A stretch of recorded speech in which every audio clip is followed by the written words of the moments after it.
It's time for high school football on audiosportsonline.com. I'd like to thank you for joining us tonight. I'd like to thank you, our sponsors, as tonight's game is brought to you by McDonald's, the Hendricks County Flyer, Reynolds Body Shop, Legends Pub and Grill, McNamara Florist, the Payroll Department, the Avon BMO Harris Bank, and Citywide Paving. Tonight, we come to you from Hamilton Southeastern High School on the northwest side, or northeast side, I should say, of Indianapolis, where it is the 2013 kickoff to the Indiana high school football season, as the Avon Orioles will take on the Hamilton Southeastern Royals tonight on audiosportsonline.com.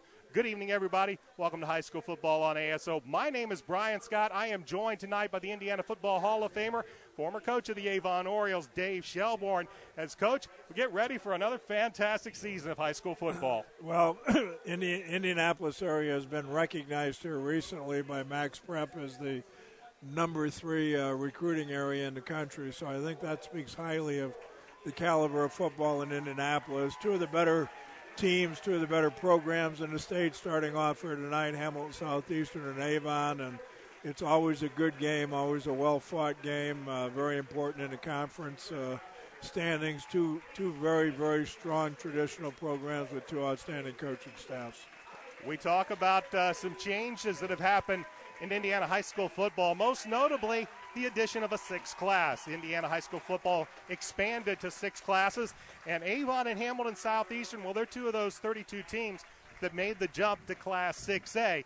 And, Coach, some good changes and probably a nice way to expand to the 6th class, and a pretty big setup because nowadays you get to your sectional, you're already in the sectional semifinal, as Coach Mark Bless talked on the Hendricks County Sports Show earlier this week. It's a lot easier when you only have to go through one team to get to the championship rather than two. Well, I guess that's one way to look at it, and it's good that Coach Bless feels that way. But, you know, the teams you have to beat are pretty darn good. And, you know, as a football coach, I always laugh because here's football expanding to 6 classes to try to equalize things. And, you know, you have your basketball people that are fighting to go back to, yes, to one class. So, you know, I just know that the class football, I think, and I've been at it a long time, I think it's one of the best things that's happened to promote Indiana high school football. I think it's been a fabulous thing. You know, gives everybody somewhat of an equal opportunity to compete. And I think, you know, everyone feels like come tournament time, they've got a shot to go all the way. So I think that's a good thing. Coach and I are going to be talking more about the expansion into Class 6A. We'll also talk about this being the final season of the Hoosier Crossroads Conference as we know it. This will be the last time that this conference plays with 10 teams, as the 3 Lafayette schools will be dropped after this season, and the conference moves for now to 7 teams. But Coach and I will talk more about that at halftime. What we have tonight, we've got a matchup of 2 very, very strong teams, 2 teams that perennially up there as some of the best in the HCC, if not in all of central Indiana. The Avon Orioles, they're coming off of a 7-5 season last year. They started strong. They went 3-0 to begin the season. And then, as I mentioned, talking to Coach Mark Bless on the McDonald's Hendricks County Sports Show, that night at Lucas Oil Stadium against the Fishers Tigers, they lost. They hit their first loss of the season. But as Coach Bless says, you never really know how important a player is to your program until you lose one. And that night they lost David Griffith. He's back this season. Well, he's a quality kid, but he's also an outstanding football player and has been, you know, for Avon for the last 3 years. He's one of those kids at the high school level that brings a lot of intangibles.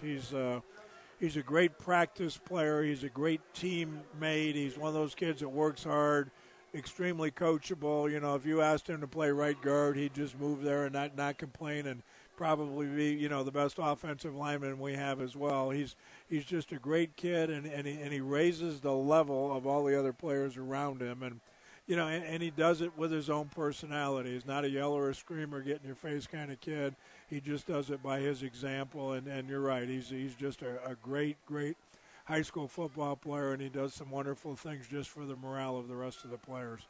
The Avon Orioles, they return 6 starters on offense, 9 on defense, but some of the losses come to some of their big playmakers from last year. Gone is Elijah Daniels. He went and signed with Auburn. And two other Division I players move on. Cole Johnson goes to Northwestern, coach's alma mater, as the defensive back. And Chase Alexander moves down the road to Bloomington as an offensive lineman. And those players, besides some big playmakers in Dane Thomas, Matt Batustik, Jalen Edwards, as Coach mentioned on Wednesday, he's now moved to Southern Illinois, and they also lost Devin Michaels. So big playmakers lost for Avon, but they get some big playmakers back. As I mentioned, one of them, David Griffith. We saw some good improvements, especially from the wide receivers late in the season last year, as it will be Sam Bloom. He started at tight end last year. This year he'll move over into the wide receivers. We're going to take time out for our national anthem.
A very fine rendition of our national anthem performed by the high school choral here as we get ready for football tonight on audiosportsonline.com between the Avon Orioles and the Hamilton Southeastern Royals. We mentioned some of the losses by Avon. They get a few players back and a few exciting players for Scott May's Hamilton Southeastern Royals. He's got to have to feel that he's gotten a few players back as well. However, gone is quarterback Ross Risley. And for the first time, the Royals have a tailback to start the season not named Rip, though Avon did not have to face Ryan Rip last season due to an injury. And one of the reasons why Scott May's club started a little slow out of the gates, they were a team buffeted by injuries at the beginning of the season. However, they get some players back, and one of them is huge. Demetrius Crockham, who suffered a horrendous season-ending knee injury before the start of the season, he's back. He'll be in at tailback, also at linebacker. They're also getting Hunter Hardy back, who the Orioles saw last season filling in for both Rip and Crockham. One of the big guys coming back, though, for him with Southeastern, flanker Cameron Polk. He was big against the Zionsville Eagles in that blowout win at Lucas Oil Stadium for Hamilton Southeastern. He had 7 touchdowns on the season at Scott May's team. They will come, they're coming back off of an 8-3 season. They will bring in Tyler Janney. He will be the starter at quarterback. He is a junior, and as Coach Scott May said, good practices at the beginning of this season, and a team that after that slow start, they really went on a roll until they ran into the buzzsaw that was the Fishers Tigers in the sectional semifinal. So, Coach, a Scott May team, we pretty much know they're always fundamentally sound. They take advantage of their opportunities, and they'll never beat themselves. No, they don't, and that's the reputation. They play good, solid defense. They don't give up the big play. They make you earn everything you get, and they do that all the way around. Their special teams are solid. Defensive or offensively, I think actually Scott has kind of opened things up here in the last few years. They're a little bit more moldable. I think Toby Jacobs, who's calling the plays for him, has a lot to do with that. You'll see them in trips and some motion. They'll come out and play power football. They're running a little midline and some other things, and they give you a lot of looks, and you've got to defend power, you've got to defend the passing game, play action, and a little bit of option. So offensively, they mix it up, and defensively, you know where they're going to be. They're not real flashy on their defense. They just play good, solid defense, get after you, and they just flat out run to the football. It's very difficult to break a long one against them.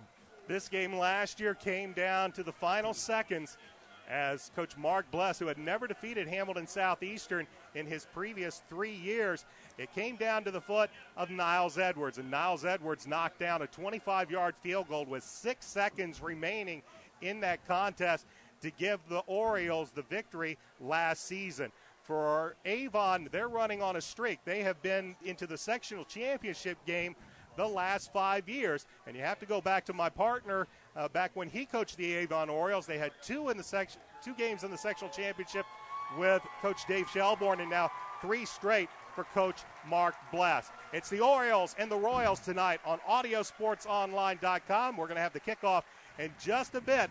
This is high school football on ASO.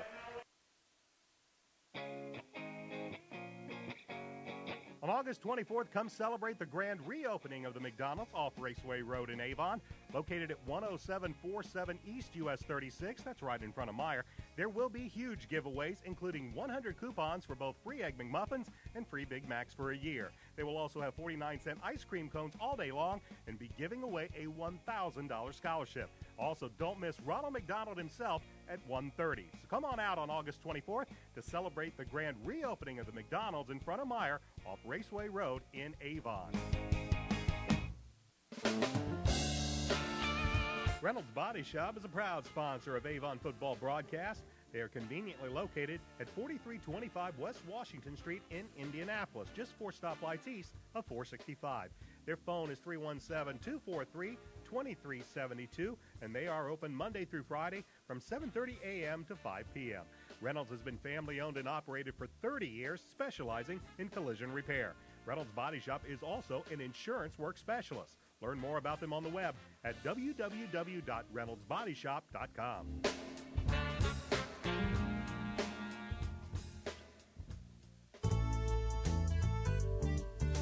It's lunchtime and you need something hot, fast, inexpensive, and most of all, it's gotta taste good. You're thinking of Sweet Treats, located at US 36 and Dan Jones right behind the CVS Pharmacy. Choose from their lunch menu a Pub House Ale battered fish combo, Philly steak, or the giant tenderloin and fries combo, followed by a wide selection of desserts that includes ice cream and cupcakes. In a hurry, use the drive-thru or call ahead at 272-0100. Sweet Treats at US 36 and Dan Jones in Avon.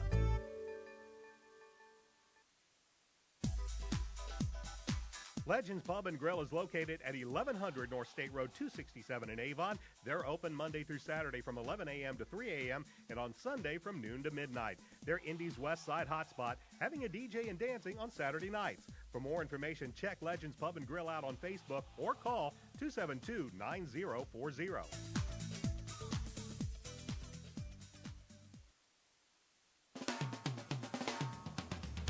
We'd like to say thanks to our friends at the Hendricks County Flyer that have helped make tonight's video webcast possible. Please check them out online as well as watch tonight's game at flyergroup.com. We'd also like to thank Citywide Paving for their support of Avon football and our Avon football broadcast this year. Motion 360 by Hendricks Regional Health provides care for the way you were meant to move. We care for every muscle, bone, and joint in your body to get you back to the activities you love. Get more information online at mymotion360.org. Brian Scott, Dave Schall back with you at Hamilton Southeastern High School. The kickoff to the 2013 IHSAA football season. Avon versus the Hamilton Southeastern Royals. This should be a good one. Avon comes in ranked number 17th in the new Class 6A, while the Hamilton Southeastern Royals come in ranked 9th. The team with the best ranking in the HCC, one step above the Fishers Tigers. They are ranked 6th, or excuse me, they are ranked 8th. It is the Orioles in the white. They won the toss. They elected to defer. And kicking off for Hamilton Southeastern will be Alex Steffen. We're kicking off. And he is going to be... It should be Niles, right? That's Avon's kicking off. Right. Alex Stevens kicking off, and back deep will be Cameron Polk and Demetrius Crockham. Crockham, again, he missed a lot. He missed all of last year after a debilitating knee injury. Kept him out all season. He's going to be back running kicks, playing linebacker, and running at tailback. The 2013 season is about to get underway. We're glad you can join us on ASO. Stephen puts a foot into it. Polk will take it at the 3. He comes out to the 10, to the 15 right side, and he is going to be tackled there at the 15 as he is knocked down. As we look there on the play, making the tackle for the Royals is Matt Thompson, and Hamilton Southeastern will take the first snaps of the season from their own 15-yard line, and leading them out will be Tyler Janney. Last time we saw Crockham, he scored 4 times. And he is going to be lined up behind Tyler Janney. Janney, a 5'11", 190-pound junior. It will be Crockham, the lone tailback, as we take the first snap from scrimmage here in this season. Janney bends under center. 2 wide outs to the left, 1 to the right. He'll take the snap. He'll hand it off to Crockham. Crockham around the right side. Tries to find a hole, but he's going to be brought down. Looks like T.J. Wilson may be in on the tackle for Avon. The starting lineups for the Royals along the offensive line, it is Peter Gorga, Tyler Klink, Ty Scholl, Chase Wilson, and Jeremy Wolfer. The tight end is Austin Hogan. The wideouts, Kyle Schrank and Cameron Polk. Ryan Ford, when he's in, will be at fullback. Demetrius Crockham is the tailback, and the quarterback is Tyler Janney. 2nd down and 4 for Hamilton Southeastern from their own 21-yard line. Janney, once again, to Crockham around the right side, finds a little room, turns the corner, and he'll have a first down beyond the 30-yard line on a pickup of about 9 yards. Yeah, right now they're just coming out. They're changing formations a little bit, but, it looks like they're coming out here trying to decide whether or not they can control the line of scrimmage and run the football. And, on the first 2 plays, they're looking pretty good up front right now. First down of the season, takes the ball up to the 31-yard line for Hamilton Southeastern. Just underway here in the first quarter, under 11 minutes left to go. 3 wideouts to the left. This time Ford is the lone back. And it's a quarterback keeper on the option. Janney breaks a tackle, and he's finally going to be dragged down from behind by T.J. Wilson, but not before he picks up about 15. Yeah, that's a play called the midline option. They're not blocking the defensive tackle. They're trying to read his reaction to the fullback dive, and if he tackles the fullback, which he did that time, the quarterback's just going to pull the ball back and keep it and kind of follow him into the hole. So it was an excellent read by the quarterback and a big first down play. Janney takes it up just shy of the Royal 49-yard line. 3 wide outs to the right, 1 to the left. This time Janney works out of the shotgun with 4 to his left. He'll take the snap, drop back to pass, throws to the right side, passes drop. As over there on the far side with the Cameron Polk unable to reel that one in. Might have taken a look to take a step and forgot to bring the ball back with him. Yeah, good defensive reaction also out of the Avon secondary. They had a little bit of a tough time last week in the scrimmage, but for the first pass right there, they broke to the football pretty well, put a little pressure on the quarterback, and made an excellent play. It'll bring up 2nd down and 10 for Hamilton Southeastern. Ball remains just shy of the 49-yard line. Here's a play-action pass. Crockham to the right. Janney almost got nailed in the backfield by Mac Duffin. He threw it out to the near side, and he was looking over here on the near side for Austin Hogan. Pass ball incomplete, and they make it 3rd and 10. Yeah, good pressure by the front, play-action pass. Really didn't fake out Avon at all. They put good pressure on the quarterback and forced the incompletion. Going out far to the right is Chris Ford, as they'll bring Crockham to the right of Janney in the shotgun. Takes the snap. Here comes the pressure. Steps up, fires downfield, has Cameron Polk in his fingertips and into the end zone. They'll spark him down at about the 2-yard line as a 51-yard, well, they'll call it 50. They're going to spot the ball on the 2. Polk, it came in and off of his fingertips. He had a step on 2 Oriole defenders, managed to bobble it, but bring it in, and he'll take it all the way down to the 2-yard line. Yeah, well, there's no doubt he's a quality receiver, but in a 3rd and 10 situation, I'm a little bit surprised that we weren't backed off a little bit because, if they complete the ball, you got a chance to come out and make the tackle and hold them. You let them get behind, and you put yourself in trouble, which we are right now. Southeastern goes with a big front. They send the lone receiver, Kyle Schrank, forward, and Crockham in an eye behind Janney. Janney will keep it, try to go over the right side over his center, Ty Scholl. No signal from the officials. He's going to be stopped just shy of the goal line. Going to bring up 2nd and goal. Yeah, 1st and 2 on a goal line is a good place to be on your, for your offense. And Hamilton Southeastern, when they were running the football earlier, looked as if they could control the line of scrimmage. So right now, I'm sure they're going to be content to just probably sneak it in or possibly even fullback dive and not get too fancy.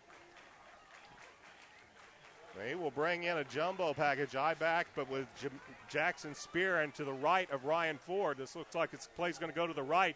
Toss sweep. Here comes Crockham. He's trying to turn the corner, and he won't make it. Coming in and making an outstanding defensive play was Andrew Griffin, as Crockham couldn't get the corner turn, and he's going to lose yardage on the play. Yeah, well, my prediction was wrong, but I guess for Avon, it's good that I was because they were 2nd and a half yard, I thought for sure they would just, try to pound it up in there. But as it turned out, it works to Avon's advantage. Now they've got 3rd and 6 situation, which is a lot better defensively to deal with. 3rd down and goal from the 6. 8:33 remains in this opening quarter, opening drive of the season. And now Southeastern will spread it out. They'll put 5 wide receivers into the package. Nobody in the backfield, only to the quarterback, Tyler Janney. And now we have flags. This is going to be a delay of game. There's Scott May. He's saying he called timeout. And they're going to back him up. Head coach Scott May pleading with the official, saying he was calling timeout. And now they'll wind the clock, and the clock will wind. Right now they're treating this as a timeout. As Southeastern, play clock moves. So they'll head to the line of scrimmage. Well, he might have been complaining that he had one, but he obviously never took it because they just started cranking the 25-second clock. And they're already down to 3 seconds left on the play clock. Janney will look. They'll get it off, and now we will have a timeout. A strange set of circumstances here. Head coach Scott May thought he had the timeout called. Evidently not. They'll get it now with 7:56 left to go in this opening quarter. No score. Back in a moment. This is high school football on ASO.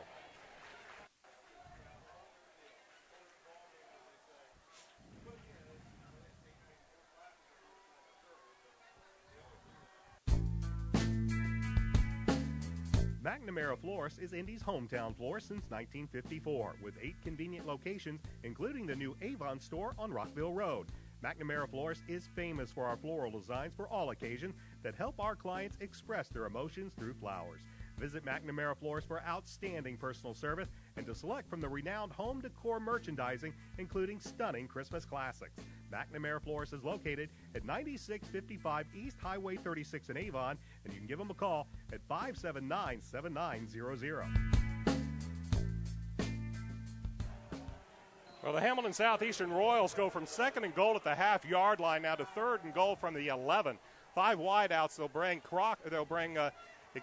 Polk in motion. Here's Janney. Pressure comes, steps up, makes a move. He dives to the 5 and down, and he will be into the end zone for the touchdown.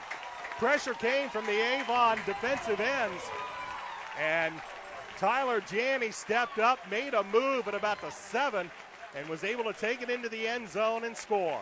Well, that's good scouting on Southeastern's part. You get down in the goal line situation here, you're going to play man-to-man coverage, and normally speaking, you'll leave somebody to spy on the quarterback, but, many times that quarterback's a little bit better athlete than a linebacker, and when you can get him in the open field like that, he's wide open. In fact, a lot of teams will automatically audible to a quarterback draw anytime they read man coverage that way, and it was a good call against a a good defense for Avon, but, the quarterback just made a great run in the open field. Hamilton Southeastern gets on the board first. We'll be back right after this. This is high school football on ASO. Did you know that Nelson Jewelers in Brownsburg has been serving Hendricks County and the west side of Indianapolis with an extensive selection of finer diamonds and gemstones since 1958? Nelson Jewelers is a family-owned jewelry store specializing in unique jewelry, jewelry repair, appraisals, and watch repair. Nelson Jewelers is conveniently located in downtown Brownsburg, across from the Hendricks County Bank. Visit Nelson Jewelers for all your jewelry needs at 22 East Main Street in Brownsburg and online at www.nelsonjewelers.com. Nelson Jewelers, a little out of the way, very much out of the ordinary.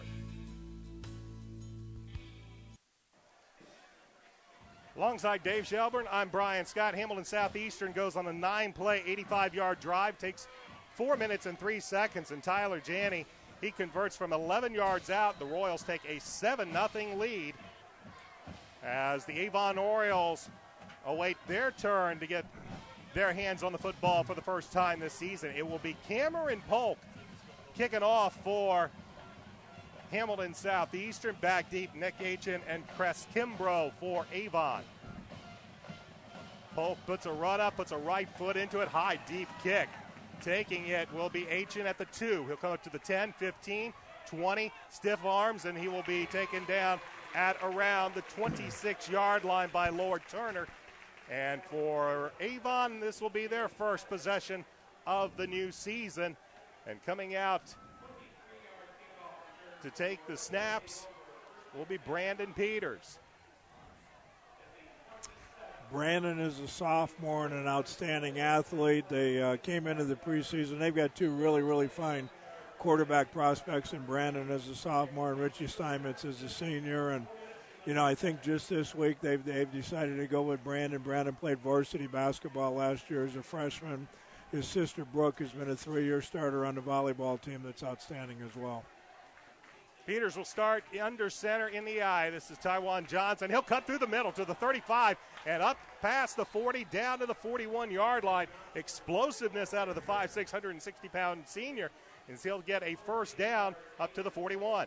Well, it'll certainly help if Avon can control the line of scrimmage. They struggled a little bit last week running the football against Ben Davis, but it's a little different style of defense also. So if Avon can come out here and run the ball, it will certainly open up the play action and the passing attack. This time, Peters will work out of the gun. He'll be surrounded by Johnson and Thomas Hicks. Takes the snap, gives it to Johnson. Johnson, with Hicks leading, is going to be taken down behind the line of scrimmage. It's coming up from his cornerback position. The 6'2", 175-pound senior Lloyd Turner makes the tackle. Loss of about 2 on the play, back just inside. They'll take it to the 39-yard line. That'll bring up second down and 12. Yeah, this early in the game, I'm sure Coach Bless, like most coaches, you come out with a script, your formations and plays. You want to kind of get a feel for how they're going to defend you. And, right now both teams are kind of in that feeling out process, trying to determine where the weaknesses are in the defense. Second down and 12 as Peters this time will go under center. He will then give to the tailback and breaking it up past midfield and down to about the 41-yard line. David Griffith. Is David Griffith. And Coach Mark Bless said David Griffith has some plays on the offensive side of the ball. And as Coach Shelbourne said at the start of this game, a very talented football player, and Coach Bless using him to that advantage. Well, plus he's smart. He's so valuable to the defense. I don't think they played him a lot of tailback in the summer. He didn't play any at all last week, but he's the kind of kid that can go in there and, without a whole lot of reps in practice, still do a great job as he proved on that play. It is Hicks and Johnson in the eye behind Peters. Slot right. Sam Bloom is right. This is Kimbrough on the quick hitch. He will stiff arm and end up out of bounds inside the 45 and down to around the 43-yard line, a pickup of about 3 on the play. Yeah, great opening call, I believe, by Coach Eric Moore, who's upstairs, and Coach Bless. Brandon, as I mentioned, is a quality player, but he is a first-time starter as a sophomore. Nice, easy completion, to get him started, to, get his first completion of his varsity career. And, so he can kind of relax out there and get going. David Griffith once again back in the tailback. Thomas Hicks remains the fullback on this 2nd down and 7. It is Griffith with the ball. He'll go over the left side and find little room as a host of blue-clad Royals will tackle him after a gain of about 1.5 yards to bring up 3rd and about 5. I'm sure the game plan and, Coach Bless has done it throughout his career. You're going to have to mix things up when you play against a defense like Southeastern. They'll run the football inside and outside. They'll play action pass a little bit. They'll come out on 1st down and throw the ball. They're going to have to come out and mix things up here a little bit to find some openings. 5 minutes, 30 seconds left in this opening quarter. Southeastern leads 7-0. First time Avon's touched the ball this season. Peters out the shotgun. He will roll left, looks downfield, fires, has Cress Kimbrough at the 20-yard line.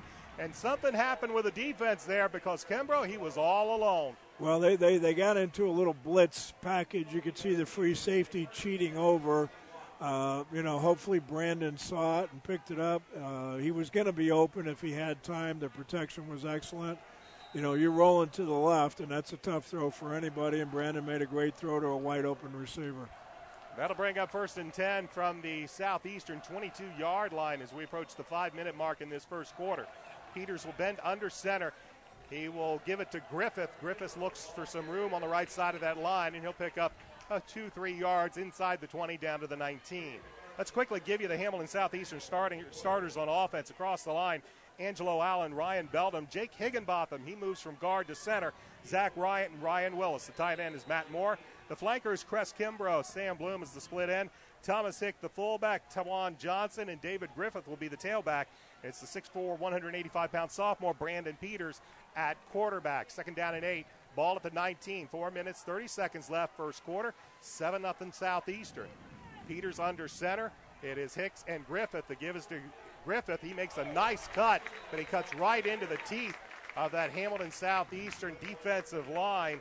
And the stop is going to be made on the play by Hamilton Southeastern's Ibrahim Senko to bring up 3rd down and about 7. Well, they're probing and guessing and playing chess here a little bit, and if I'm Southeastern, I can understand.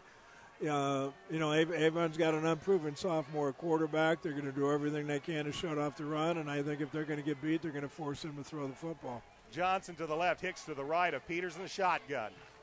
Peters takes the snap. He's looking to his right. Good protection. Fires downfield. Nice pass. He finds Cress Kimbrough inside the 10, and he will be pushed out of bounds at around the 6-yard line. Well, Brandon's got a ton of ability, which he's showing, and I think the thing you always wonder with a sophomore is, what's his poise going to look like? And he's cool as can be right now on this drive. He's sitting back there trying to get a good look at the coverage. When he finds the open receiver, there's no doubt he's going to put the ball on the money. Hamilton Southeastern's Christian Pena, he was there to push him out of bounds, but it's 1st and goal from the 6 for Avon with 3:42 left to go in the opening quarter. Offset eye to the left. David Griffith is tailback. He will get the ball. He will look for some room. He won't find a whole lot there before he is swallowed up and brought down after a short gain. In on the tackle for Hamilton Southeastern. Looked like big Jimmy McCarthy was in there. 6'5", 270-pound senior to bring up 2nd and goal from the 5. Yeah, that's a team defensive thing. They pursued the football very well. They really are blocking the front side, the point of attack, pretty well. These are defensive people off the backside that are getting off their blocks and falling back into the running angle. 2nd and goal from the 5. Clock runs as we approach the 3-minute mark in the first half. Hicks and Griffith in the eye behind Peters. The give is to Hicks. He will run straight up the middle and pick up about 3 yards inside the 5, inside the 4 to bring up 3rd and goal. Yeah, well, again, they're kind of daring Avon to throw.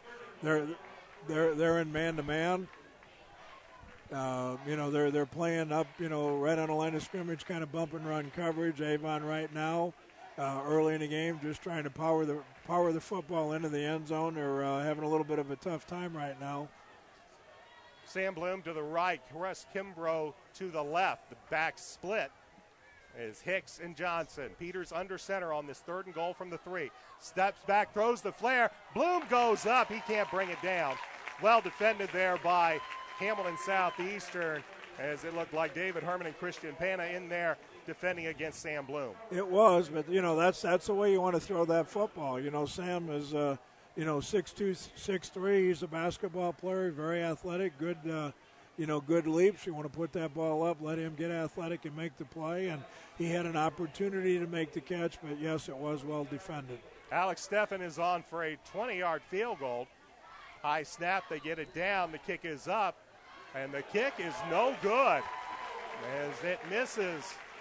And the Orioles, who drive 68 yards in 11 plays, will come up empty with 2:17 left to go in this opening quarter. Hamilton Southeastern 7, it's Avon nothing. Back in a moment. This is high school football on ASO.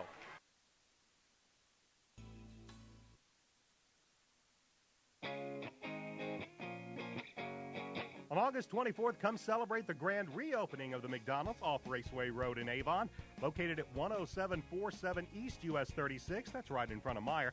There will be huge giveaways, including 100 coupons for both free Egg McMuffins and free Big Macs for a year. They will also have 49-cent ice cream cones all day long and be giving away a $1,000 scholarship. Also, don't miss Ronald McDonald himself at 1:30. So come on out on August 24th to celebrate the grand reopening of the McDonald's in front of Meyer off Raceway Road in Avon. Welcome back to Hamilton Southeastern High School. Brian Scott, Coach Dave Shelbourne. Hamilton Southeastern on 1st and 10 from their 20 after the Alex Steffen 20-yard field goal attempt was no good. Tyler Janney trying to make something out of nothing, a bit of a busted play. He looked and got out of trouble, tried to hit Kyle Schrank, but the Schrank couldn't hold on to the ball, and what could have been disastrous for the Royals ends up as simply an incompletion in 2nd and 10. 2nd and 10 from the 20, 2:10 left to go, opening quarter. Royals with a 7-0 lead. Janney under center. He will give the ball, and Hunter Hardy will find very little room as he's going to be brought down by the big 6'4", 255-pound senior, Mac Duffin. Yeah, that's a little midline option again. He read the defensive tackle. They didn't think he took him head on and gave him the ball. And, that's a 4-yard gain on on second down. And, that's something that from a philosophy point of view, anytime you think you can get 4 yards, you'll take it. But it does put Southeastern now in 3rd and 6 in their own territory. Orioles would love to get a 3-and-out after that long drive that produced no points.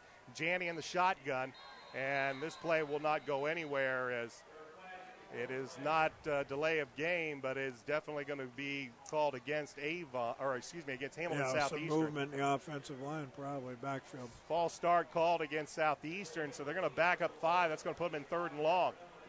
One of the new rule changes that we get every year in high school football, some of them have to do with safety, but most fans are not probably going to be aware of the changes that were made to the pass interference rules this season. Offensive pass interference no longer carries a loss of down, and defensive pass interference is no longer an automatic first down. This is 3rd and 12. The 15-yard penalty for both is the same, but the applications of loss of down and automatic first down change. So if this had been 3rd and 16, the defensive pass interference would not have been a first down. Here's Schrank as the outlet. He gets a move, and he will go up to about the 28, but he's going to be upended. Matt Thompson looked like he upended him, and this is going to be really close on where they spot the ball. He got a good spot. He got a very, very good spot just beyond the 30-yard line. He needed about 12 yards, and now, they're going to call it 4th down. I thought now they moved the ball back about a good half a yard. Where he actually went down. Where he did actually go down. That's going to be making 4th down. The play clock, plenty of time for Hamilton Southeastern. They're going to go for it on this 4th and 1 from just inside their 30. Janney under center. He'll take it right over the top, and he will get behind his big center, 6'3", 225-pound junior Ty Scholl, and get the first down. Yeah, showing a lot of confidence right now in his offense, especially his offensive line. And, the game up until this point, as we're rolling down to the end of the first quarter, is big plays. Southeastern's made a couple, and Avon, at least up until this point, hasn't with the missed field goal.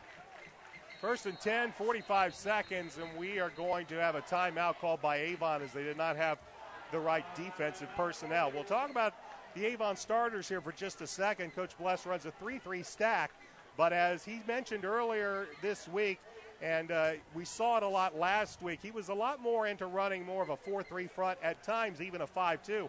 Across the defensive line is Chad Skaggs, a converted tight end who played very well on the defensive line last year for Avon. Isaiah Robinson, another good senior, Mac Duffin, and Joe Belden. That's the defensive line. The linebackers, TJ Wilson, Zach Williams, and Chad Piatek. The corners, Andrew Griffin and Gabe Laxton. And the safeties, David Griffith and Ryan Bradley. When you look at the defensive secondary for Avon, fairly well seasoned. They got a lot of experience. Gabe Laxton came in second half of the season, especially after the injury to David Griffith, and played very, very well for the Avon Orioles. 43.7 seconds remain in this first quarter. Southeastern with a 7-0 lead. They have the ball 1st and 10 from their own 31-yard line. Janney will line up with Demetrius Crockham, the lone back. He'll take the snap, give it to Crockham, looks for some room, near side, turns the corner, gets up past the 40, past the 43-yard line before he's finally ridden out of bounds by Gabe Laxton, but not before Crockham picks up 12. Yeah, I would be shocked if he doesn't have the ball 25 to 30 times tonight. You know, they're just zone blocking up front, giving him the football, letting him find the opening, and, you know, over time he's a big, strong kid. You know, they're hoping he's going to hit a couple of home runs. 1st and 10 from the 43-yard line for Hamilton Southeastern. That's Schrank in motion. The give is to Crockham. He'll go right up the middle, big hole to the 50, to the 45, to the 40. And he will finally be ridden out of bounds by Gabe Laxton and David Griffith, but not before he picks up about 32 yards on the play, all the way down to the Oriole 25-yard line. Well, that's one of those times when I'm sorry that I was correct, but you know he's a good one. You know, Coach May and his offensive staff are smart enough to know they're going to ride him all night long. He's a great running back. He's going to break something sooner or later. Janney under center. This time Ryan Ford will get it, and he will be met by a whole host of Avon Orioles. Mac Duffin in there, also Chad Skaggs. And that's going to be little to no gain for Ryan Ford as this first quarter winds down with 15 seconds remaining. Southeastern with a 7-0 lead, and that's going to be the last play of this first quarter of action. Hamilton Southeastern took the opening kickoff, marched it down the field 85 yards before Tyler Janney ran it in. And we'll head to the other end of the field. We'll switch ends, and we'll be back with the second quarter. Your score, Hamilton Southeastern 7, Avon nothing. This is high school football on ASO. Yeah. On August 24th, come celebrate the grand reopening of the McDonald's off Raceway Road in Avon. Located at 10747 East US 36, that's right in front of Meyer. There will be huge giveaways, including 100 coupons for both free Egg McMuffins and free Big Macs for a year. They will also have 49-cent ice cream cones all day long and be giving away a $1,000 scholarship. Also, don't miss Ronald McDonald himself at 1:30. So come on out on August 24th to celebrate the grand reopening of the McDonald's in front of Meyer off Raceway Road in Avon.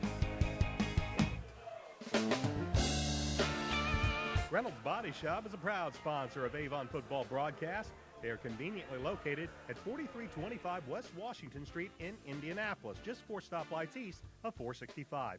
Their phone is 317-243-2372, and they are open Monday through Friday from 7:30 a.m. to 5 p.m. Reynolds has been family-owned and operated for 30 years, specializing in collision repair. Reynolds Body Shop is also an insurance work specialist. Learn more about them on the web at www.reynoldsbodyshop.com.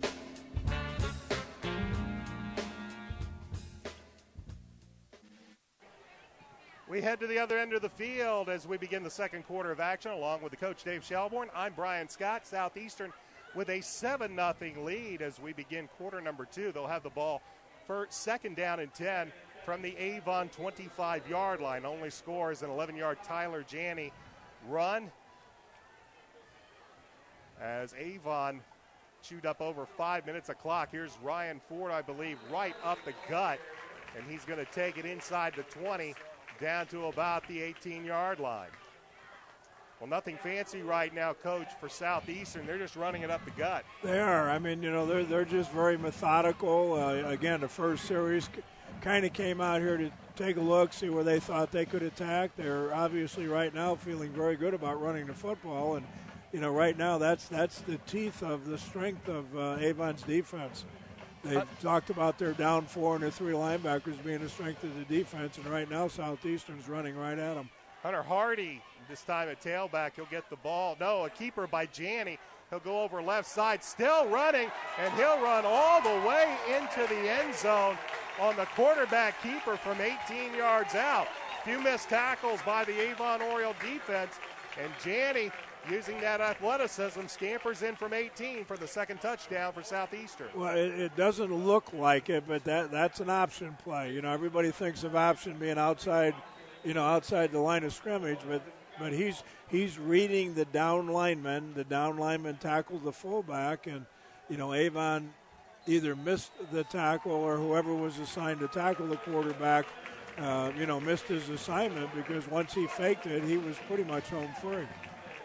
Brady Hoffman puts in the point after, and with 11-12 left to go in the first half, Southeastern extends their lead to 14-0. Back in a moment. This is high school football on ASO. Attention coaches, scout leaders, churches, and car clubs. You're looking for a place to meet on Saturdays and Sundays, right? Well, Sweet Treats in Avon is it. Located at US 36 and Dan Jones, Sweet Treats is open Saturdays from 11 a.m. to 10 p.m. and on Sunday from 11 a.m. to 5 p.m. For any get-together, to have a hot meal, or just to satisfy that sweet tooth we all have now and then. Contact them today at 272-0100, right behind CVS Pharmacy. It's Sweet Treats in Avon.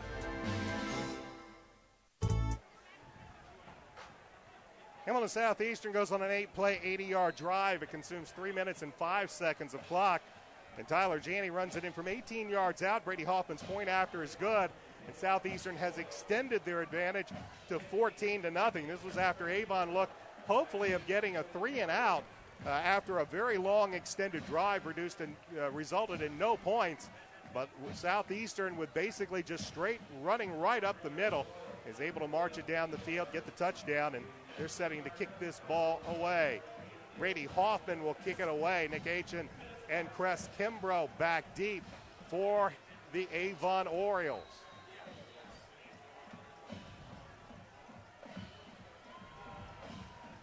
Hoffman will kick. One of the things Scott May says, he's got a whole host of guys he likes to see kick. Hoffman's going to be their primary place kicker. And we'll see how he works here on kickoffs. Ball is in the air. It's a line drive. That'll chase Aitchen into the end zone, and that'll be a touchback. So a low line drive kick, but it chases Aitchen back into the end zone, and the Orioles will start their second drive of this contest with 11 minutes and 12 seconds left to go in the first half at their own 20, trailing by 14.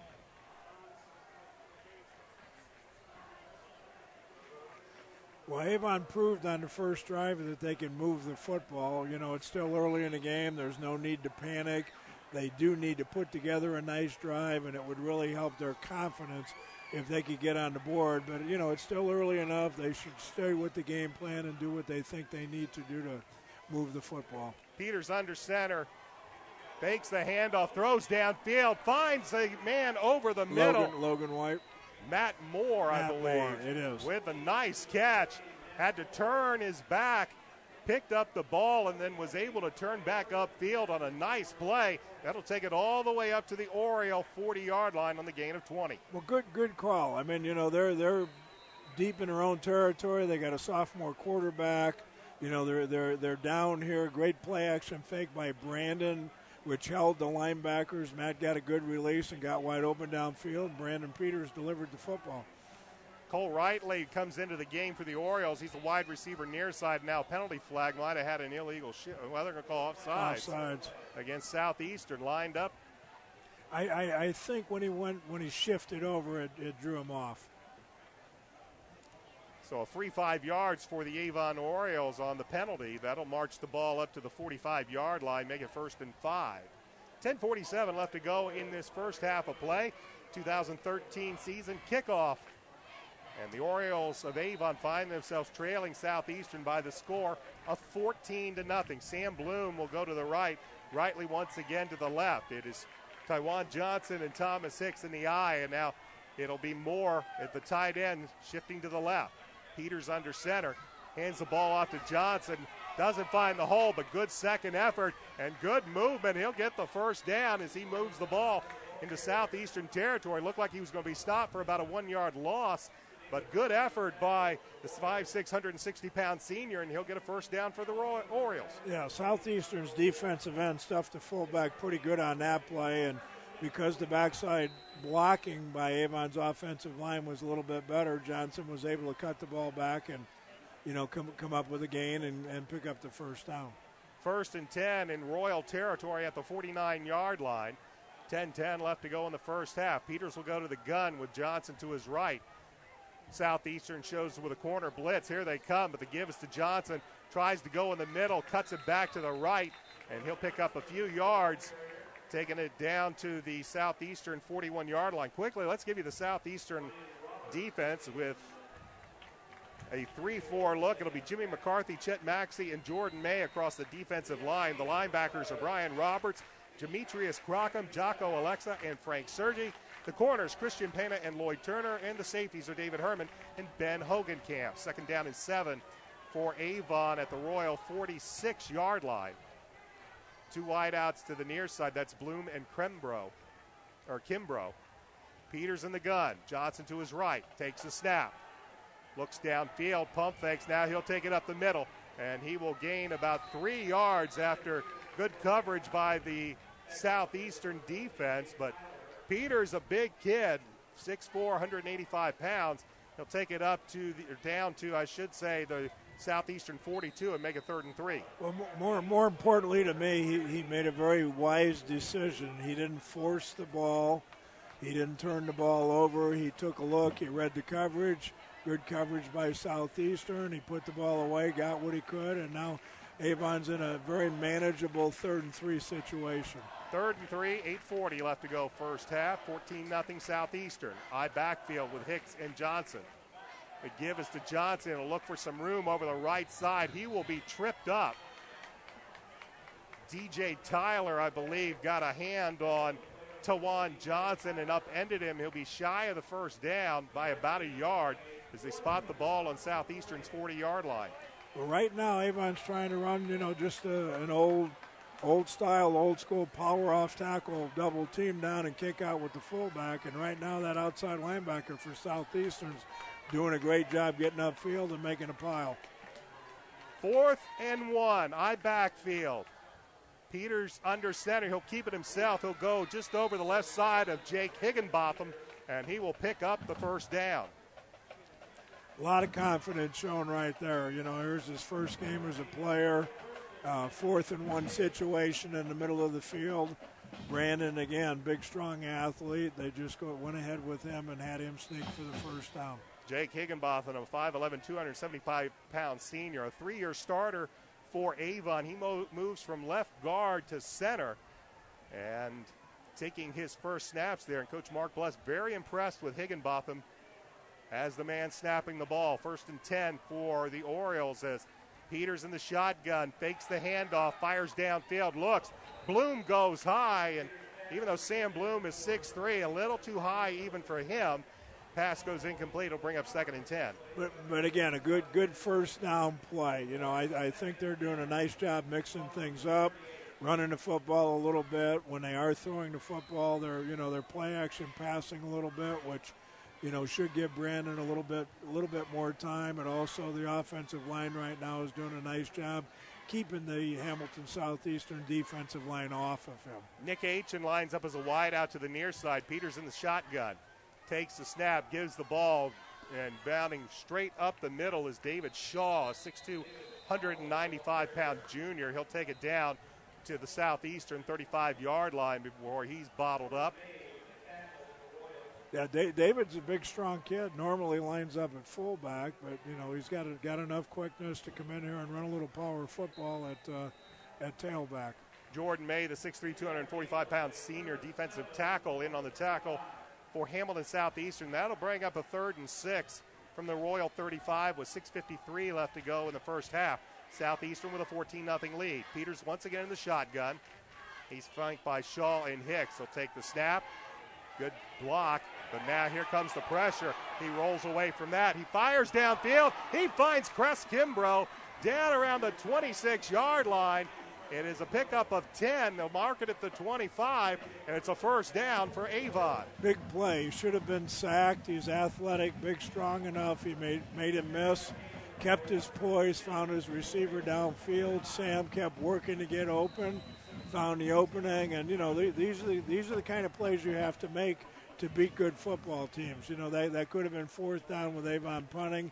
Instead, it's first down now. They're inside the 25-yard line, and the drive is kept alive.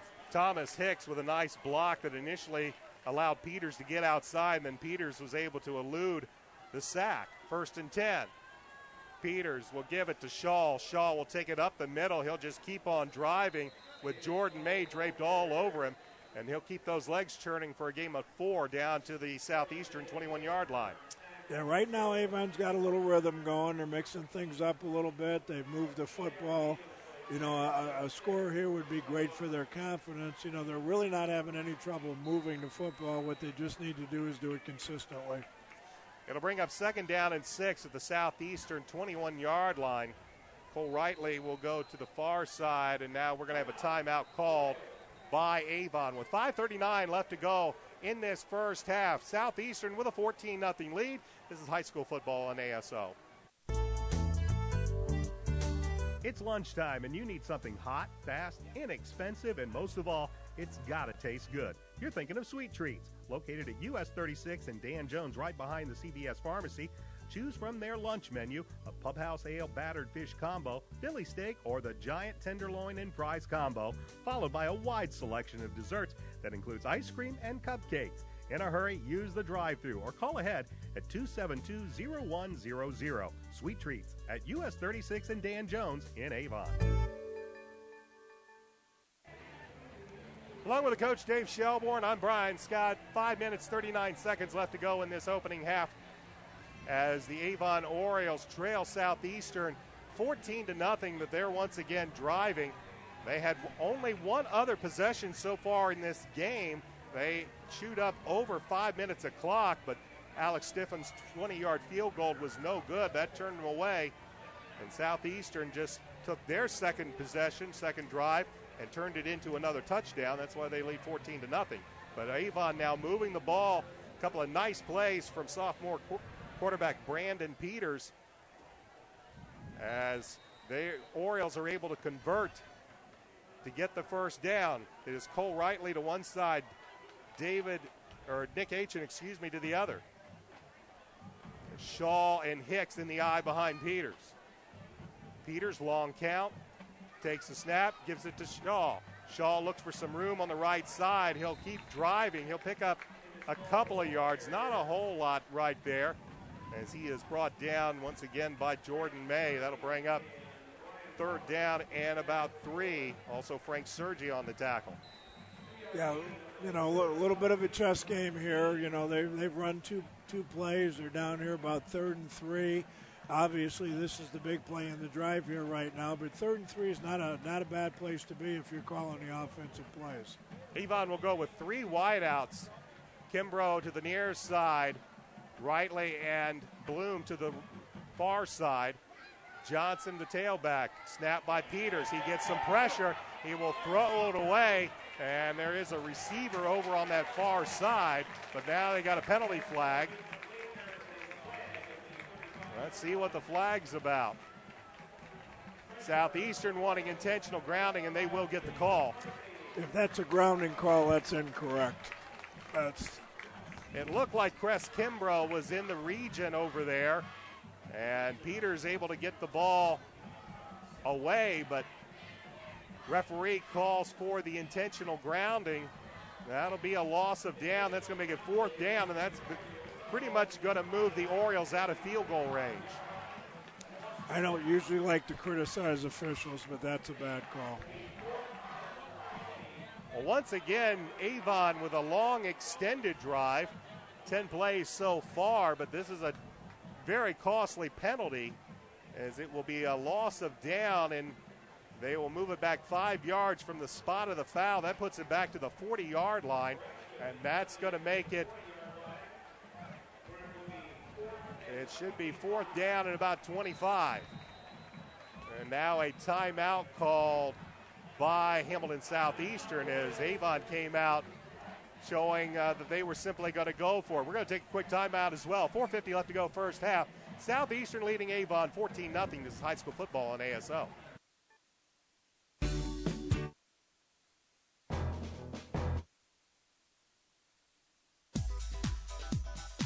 Legends Pub and Grill is located at 1100 North State Road 267 in Avon. They're open Monday through Saturday from 11 a.m. to 3 a.m. and on Sunday from noon to midnight. They're Indy's West Side hotspot, having a DJ and dancing on Saturday nights. For more information, check Legends Pub and Grill out on Facebook or call 272-9040.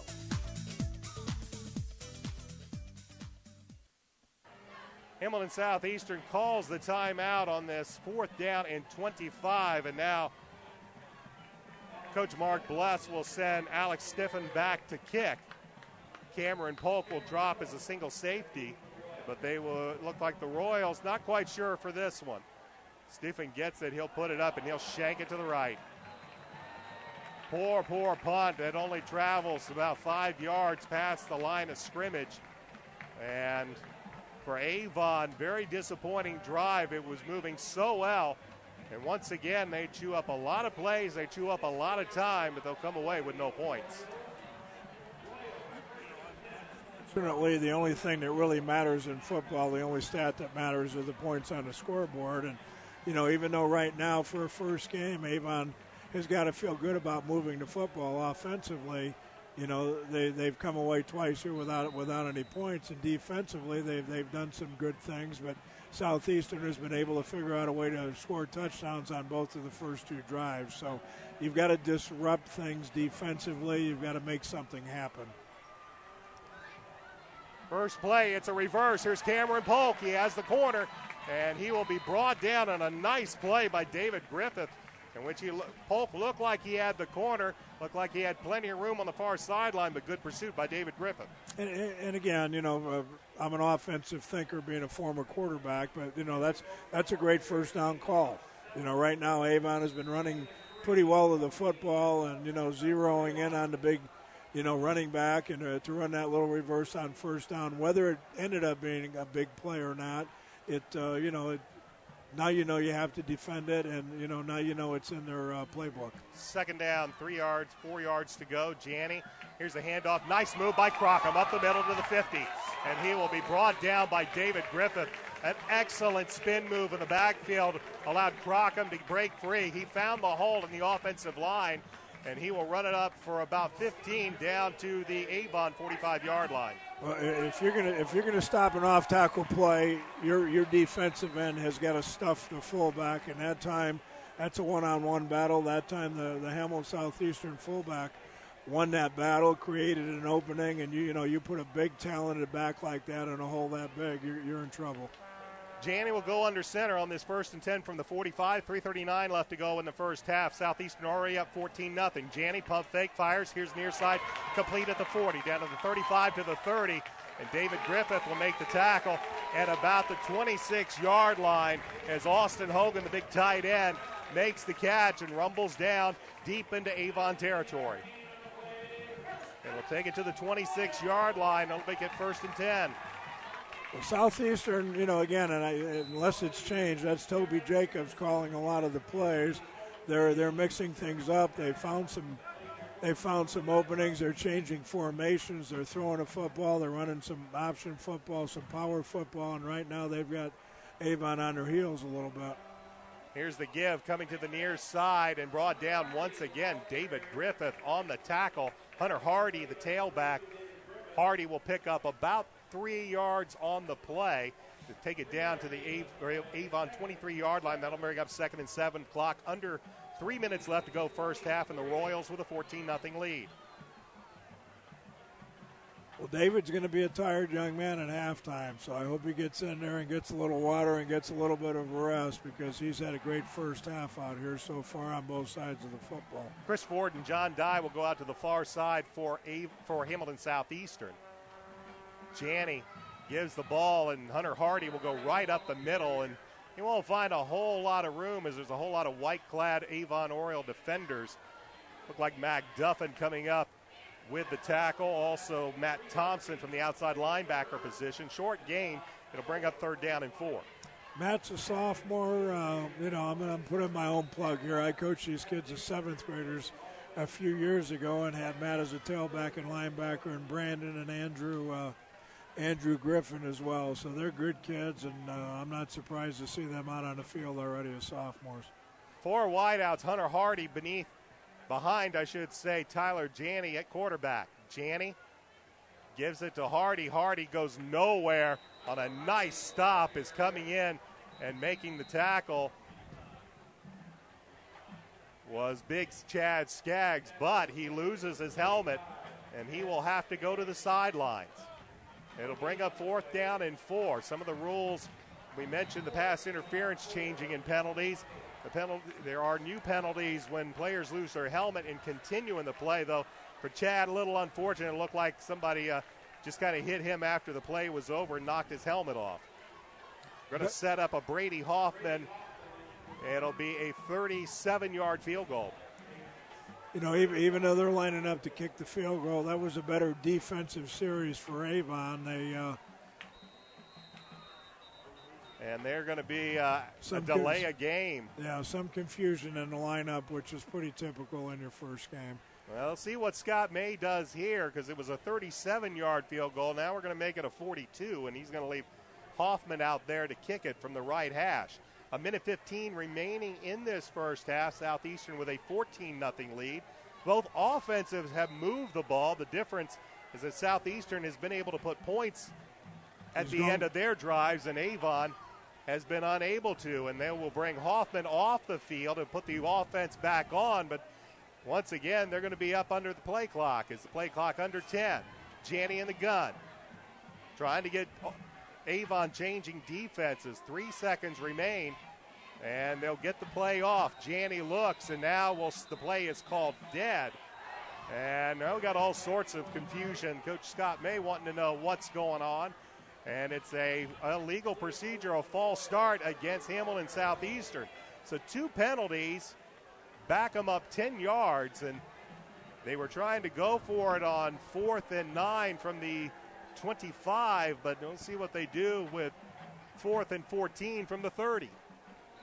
And he'll keep the offense on the field. Chris Ford and Cameron Polk will go to the far side, 2 wideouts near side. Empty backfield except for Janney in the gun. 4th and 14.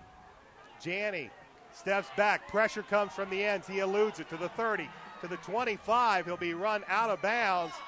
Tackle made over there on the far side by the inside linebacker, Zach Williams. It will not be enough for a first down, and the Orioles will take over on downs. Yeah, good job by the defense that time. They stepped up. They made some plays. They stopped them. They need that little confidence boost going in at halftime. If they're going to get back in this game, the defense is going to have to make some stops while the offense continues to move the football, but figures out a way to get in the end zone also. This will be the 3rd drive for the Avon Orioles. All of these drives have started at the 20-yard line. They've all been long clock-chewing drives, but now they have only 1:05 left to go in the first half. They'll have the ball to begin the second half. As Peters in the gun, gives it to Johnson. Johnson has to cut it back. Now Peters was going to set up the block, but in the meantime, Hamilton Southeastern's was able to come in. Frank Sergi, the strong side backer, a 6'4", 225-pound junior, was able to get his hands on Tywan Johnson and bring him down for a loss of 2. This is a situation, I know it upsets the fans sometimes, but the smart move here really is, cut your losses. You know what you've done the first half. You can move the football. What you don't want to, your chances of scoring here are slim. It's not the end of the game. go in at halftime, fix things, come out the second half, see if you can put some points on the board. 20 seconds remain in the half. Peters will once again give it to Johnson, and Johnson's going to be tripped up by his own center, Jake Higginbotham, as Johnson looked to make a cut to the near side, and big Jake Higginbotham holding his block. He just ended up inadvertently tripping Johnson, and that's going to be the end of the first half. Hamilton Southeastern and Avon, both teams, they moved the ball. Difference in the score being Hamilton Southeastern was able to put the ball in the end zone. We go to the half with the score. Hamilton Southeastern 14, Avon nothing. Coach and I will be back for some halftime thoughts. This is high school football on ASO. We'd like to say thanks to our friends at the Hendricks County Flyer that have helped make tonight's video webcast possible. Please check them out online as well as watch tonight's game at flyergroup.com. We'd also like to thank Citywide Paving for their support of Avon football and our Avon football broadcast this year. Motion 360 by Hendricks Regional Health provides care for the way you were meant to move. We care for every muscle, bone, and joint in your body to get you back to the activities you love. Get more information online at mymotion360.org. If you're a business owner with or without employees, you're probably wondering about your payroll. Is it being prepared correctly? Are the right amount of taxes being taken out? What about child support, workman's comp, auditing, unemployment, Social Security, local taxes, payroll deductions? It can be a bit overwhelming, but we've got the answer for you. The Payroll Department Incorporated. We'll take care of all those payroll headaches and manage any unique deductions that apply to your company. We offer several ways to submit your payroll and provide you with customized timesheets for reporting. The Payroll Department Incorporated, located at 701 North Green Street in Brownsburg. McNamara Florist is Indy's hometown florist since 1954, with 8 convenient locations, including the new Avon store on Rockville Road. McNamara Florist is famous for our floral designs for all occasions that help our clients express their emotions through flowers. Visit McNamara Florist for outstanding personal service and to select from the renowned home decor merchandising, including stunning Christmas classics. McNamara Florist is located at 9655 East Highway 36 in Avon, and you can give them a call at 579-7900.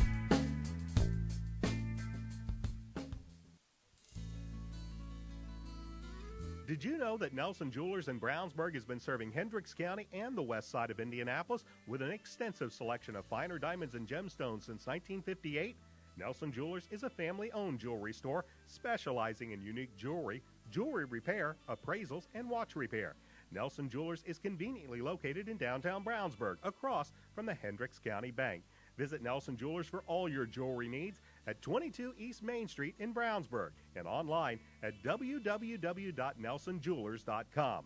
Nelson Jewelers, a little out of the way, very much out of the ordinary.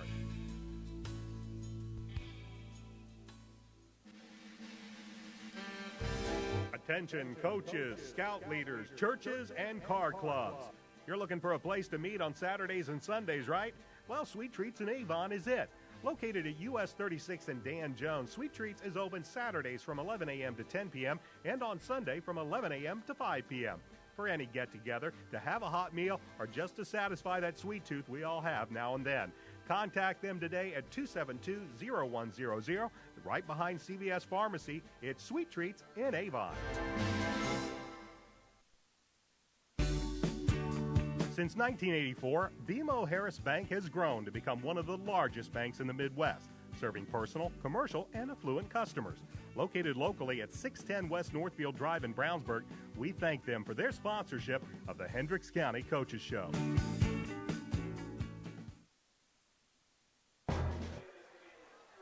Welcome back to Hamilton Southeastern High School. Halftime in the 2013 season opener, and the Avon Orioles trail the Hamilton Southeastern Royals by the score of 14-0. My name is Brian Scott. I'm joined by Indiana Football Hall of Famer and former Avon football head coach Dave Shelburne. And Coach, go into halftime at this game, and I imagine both coaches are going to be pleased with the offense, not too crazy about the defense, but Coach May is going to be a little more pleased with his offense than Coach Bless. Well, you know, they made a few plays, and I think the thing that I've seen sitting in the booth here tonight is I think right now Southeastern's playing with a little swagger offensively.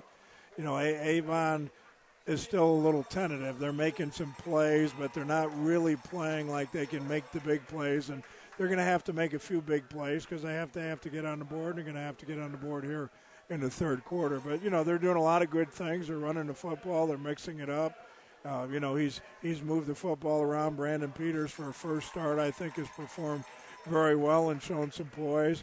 Neither team has a turnover, which is really unusual for a first game, again, against a quality opponent. And right now the difference is, Southeastern made the big play. They ran the sweep for the loss and then had the penalty, and it's 3rd and 11, and somehow or another they ended up with the touchdown. Avon came down, had the nice drive, had the field goal, missed the field goal, and you could just see kind of the momentum and confidence leave them a little bit there. And then, Southeastern came back with another nice drive and put the score up, and all of a sudden you look up and you're doing a lot of good things, but you're down 14-0.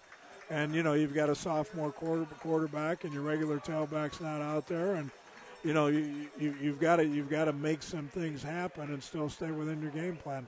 For Hamilton Southeastern, Tyler Janney, the junior quarterback, he's played very, very well. He has both scores, both on, if you want to call them busted plays, you may, but he made some athletic plays, athletic moves to get both touchdowns. Both first-time quarterbacks have played very well. Demetrius Crockham, after missing all of last season due to a bad knee injury, he's looked very good running the football. As a matter of fact, Hamilton Southeastern as a whole has done a very good job of running the football. They've done it up the middle. They've done it around the ends. And for Avon, at times they've been able to hold them and look pretty good. Other times the defense is broken down, and they've given up some big running plays. Well, it's a first game, and I think, and I'll include myself in it, I thought I'd come up here and see, Crockham carrying the football out of I formation 25 to 30 times, but Southeastern has shown a lot of versatility in their offense. They're in multiple wides. They're running some option. They've got a number of different players carrying the football. They're throwing the football, and Janney, as you mentioned, is showing great composure. As a quarterback, when he's had to make big plays, he's made two, and he's gotten them on the board twice. Plus, he's done it without turning the football over. We're 14-0 at the half, along with Coach Dave Shelbourne. I'm Brian Scott. A lot of changes in IHSAA this year. Of course, we moved to 6 classes, and as Coach mentioned in the pregame show, here we are in football moving to 6. We got all these basketball people want to get back to single, but overall, do you like moving to the Class 6A? I think it provides better balance. The attendance figure certainly is a big determining factor, and when you can put more players out there to practice and more players in your program, it certainly helps. I don't think it's the only thing. When you see some of the schools that don't have the big numbers that a Ben Davis or those kind of schools have, but it does equalize things. Of course, when we take a look at the Hoosier Crossroads Conference, this is the last year you'll see this conference in this configuration. Right now, a 10-team league. Everybody plays everybody else. That's your football schedule. But next year, things will change. For the Hoosier Crossroads Conference, it was decided back in December that the 3 Lafayette schools after this season would no longer be a part of the Hoosier Crossroads Conference. So Lafayette, Jefferson, McCutcheon, and Harrison will drop out of the league. It'll move the league to a 7-team league beginning next year. This year, full schedule. Next year, things change. And right now, the HCC for next year is a 7-team conference. Could go to 8. And after all the rumors, especially with the Metropolitan Interscholastic Conference talking about bringing some of the HCC teams in. You got the HCC saying, well, we might take a couple of those. How does a conference going from 10 to 7, do you like the idea of having some of these non-conference matchups? It'll make things different. I mean, we mimic the colleges. I mean, you see the colleges juggling. You got teams in the Big East that who knows where they're at. The Big Ten's got 14 teams, so, figure it out. And, I think high school football has come down a little bit to money, as well. I mean, traveling to Lafayette is an expensive thing. Plus, their enrollment's not quite as big. There's been lots of talk about, some movement and, maybe Pike coming in, and Pike and Lawrence Central ended up going into MEC. And, the Terre Haute schools, have gone now into Central Indiana, and there was talk, that they would get out, which they did. So I know there's lots of talk. I think they're, trying to make some decisions. You've got some communities here in central Indiana that are growing a little bit. You got your Whitelands and, and some of those schools that, could end up possibly being an eighth team. But, from a coaching point of view, to get some rivals back in your schedule. I know you mentioned that Southeastern has picked up some of their Hamilton County rivalries. I know when I was at Avon, it was nice to have that opener with Plainfield, even though they're at a little bit, different level. It's a quality football program.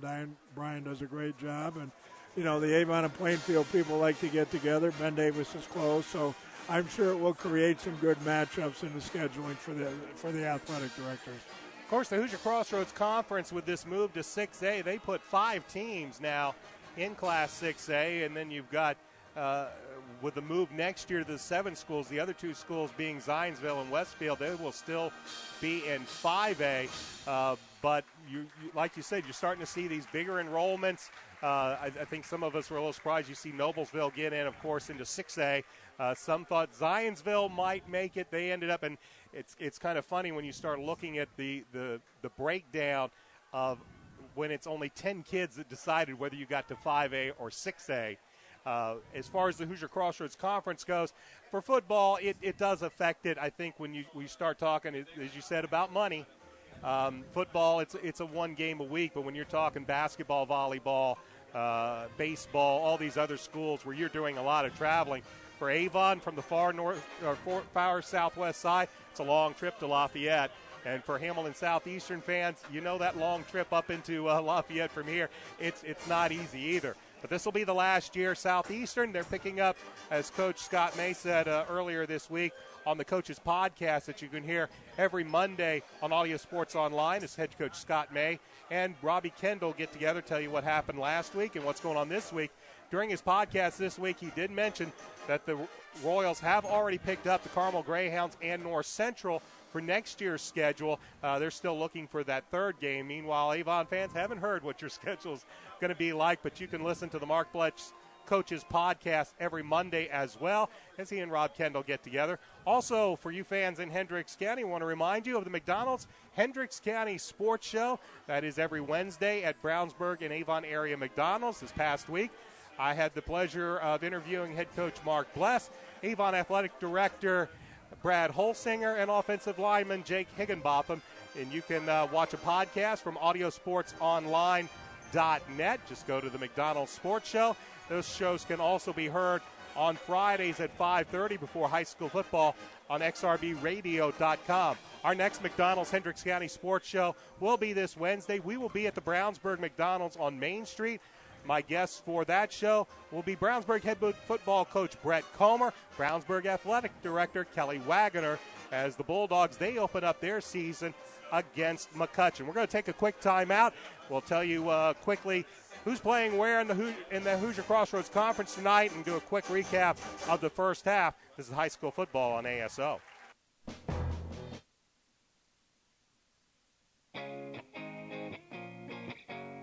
On August 24th, come celebrate the grand reopening of the McDonald's off Raceway Road in Avon. Located at 10747 East US 36, that's right in front of Meyer.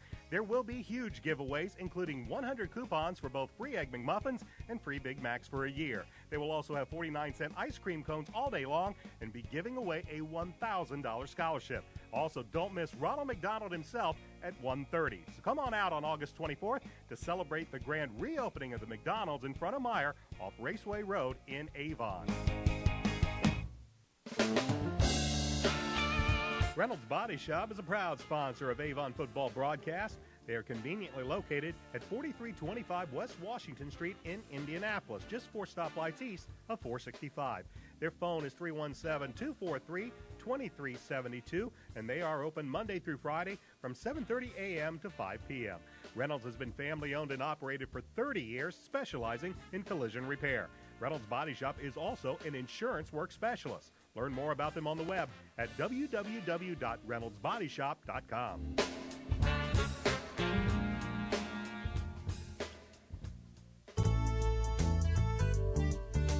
It's lunchtime and you need something hot, fast, inexpensive, and most of all, it's gotta taste good. You're thinking of Sweet Treats. located at US 36 and Dan Jones, right behind the CVS Pharmacy.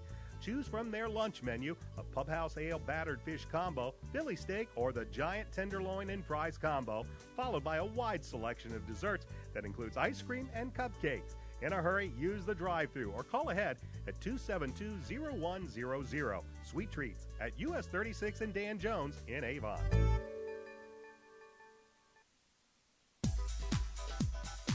Legends Pub and Grill is located at 1100 North State Road 267 in Avon. They're open Monday through Saturday from 11 a.m. to 3 a.m. and on Sunday from noon to midnight. They're Indy's West Side hotspot, having a DJ and dancing on Saturday nights. For more information, check Legends Pub and Grill out on Facebook or call 272-9040.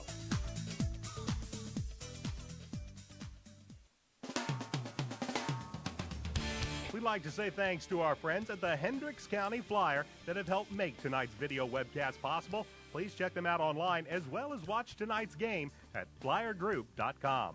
We'd also like to thank Citywide Paving for their support of Avon football and our Avon football broadcast this year. Motion 360 by Hendricks Regional Health provides care for the way you were meant to move. We care for every muscle, bone, and joint in your body to get you back to the activities you love. Get more information online at mymotion360.org.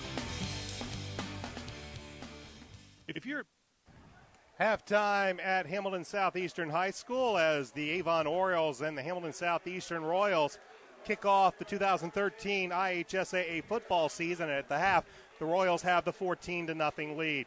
Let's take a look through the Hoosier Crossroads Conference on this opening night. Of course, we are here at Hamilton Southeastern where the Orioles are taking on the Royals. I did mention the head coach of Avon is Mark Bless. He's 26-11 in his fourth year with Avon. And the head coach for the Royals is Scott May. He's 58-13 in his seventh year at the helm of Hamilton Southeastern. At Noblesville tonight, they are taking on the Fishers Tigers. Fishers ranked 8th in Class 6A. They're probably one of the teams to beat here in the HCC. Harrison travels to Westfield. Lafayette Jefferson is at Zionsville. And Brownsburg is opening up their brand-new football field, Bill Estes Ford Field at Roark Stadium, as they host the McCutcheon Mavericks. That is the action taking place in the Hoosier Crossroads Conference this evening. Next week, Hamilton Southeastern, well, they've got a big game and they've got a whole lot of things on their mind. They watched a season that was very, very promising after a slow start get derailed in the sectional semifinals against the Fishers Tigers, and the Royals will travel to Fishers next week and look for a little payback in that game. Meanwhile, Avon will have their home opener next week as they welcome the Westfield Shamrocks to Orioles Stadium. Both teams coming back out onto the field. Coach, the Orioles will have the ball to begin the second half, and probably not a whole lot of secret about what Coach Mark Bless wants to do. He wants to get some points on that scoreboard. Well, you know, they've had a half to kind of get a feel for what Southeastern's going to do. And, again, traditionally they've always been a team that just doesn't give up the big play. Hamilton Southeastern set up their first score on a 50-plus reception. They scored on an 11-yard run. The quarterback scored the other one, I think, about a 25-yard run. So even though Avon plays good, solid defense, they have given up some big plays, and right now that's the difference in the game. I mean, they're both moving the football. I would guess that the stats are probably pretty close at halftime except for the scoreboard, and that's the only one that counts. Let's give you a quick recap about the first half. Avon won the toss. They deferred, so Hamilton Southeastern received the ball. And their opening drive was an 85-yard drive that in 9 plays took a little over 4 minutes off the clock, and it resulted in an 11-yard Tyler Janney run. That was the drive that his coach mentioned, 50-yard reception to Cameron Polk. And then Hamilton Southeastern basically had its second and goal at the half-yard line. Avon pushes them back, but Tyler Janney's able to run it in from 11 yards out, and Southeastern had the 7-0 lead. On Avon's opening drive, they chewed up the clock, they chewed up the yardage. Unfortunately, they didn't put anything on the scoreboard.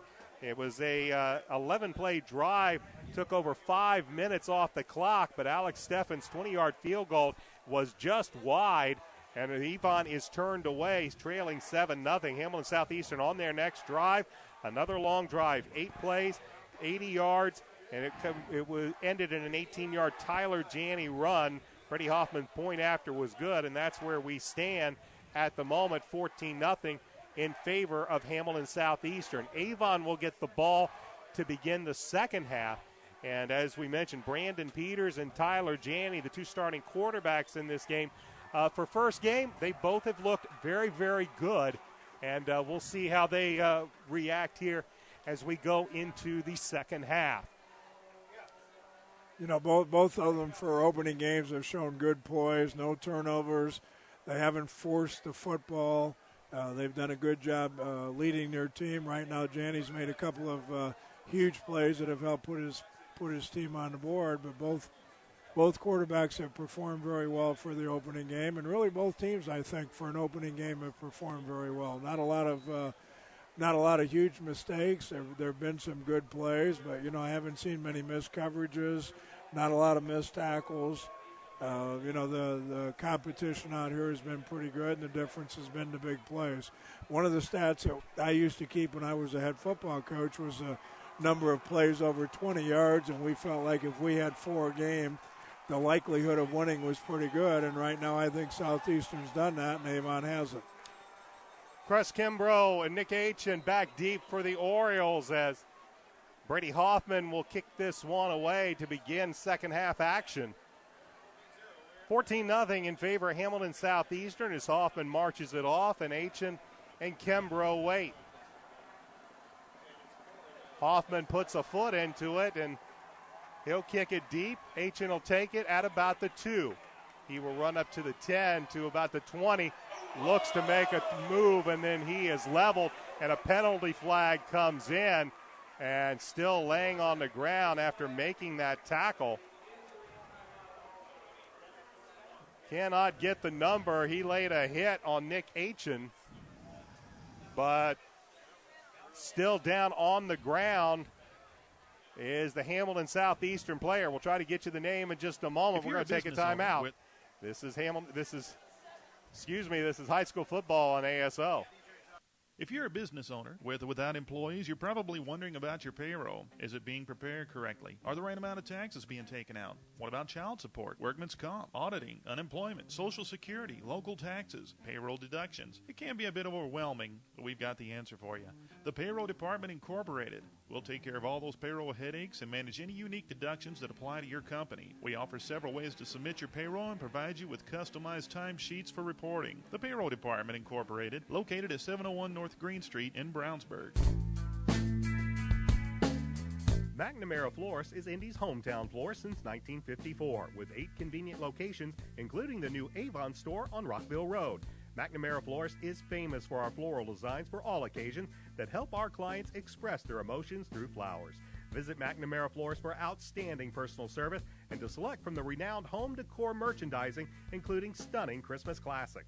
McNamara Florist is located at 9655 East Highway 36 in Avon, and you can give them a call at 579-7900.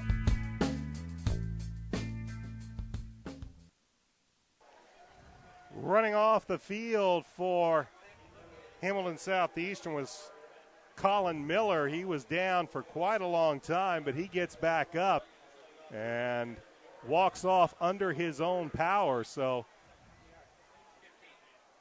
good for the young man as we get ready to start action here in this third quarter with the Orioles trailing by the score of 14-0. Brandon Peters under center, quick hitch out. He finds Cress Kimbrough. Kimbrough eludes a tackle, reverses, looking for a block. He eludes another tackle to the 35, to the 40.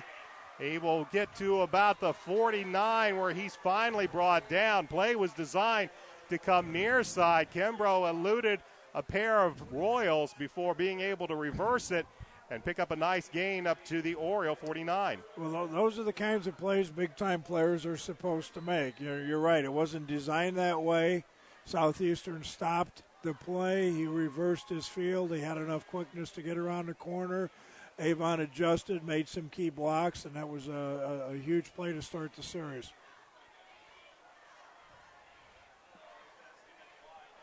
That'll bring up 1st and 10 from the 49-yard line. Give is to Johnson. He cuts left side, and he is met and dropped it like a rock by Hamilton Southeastern's Ben Hogenkamp.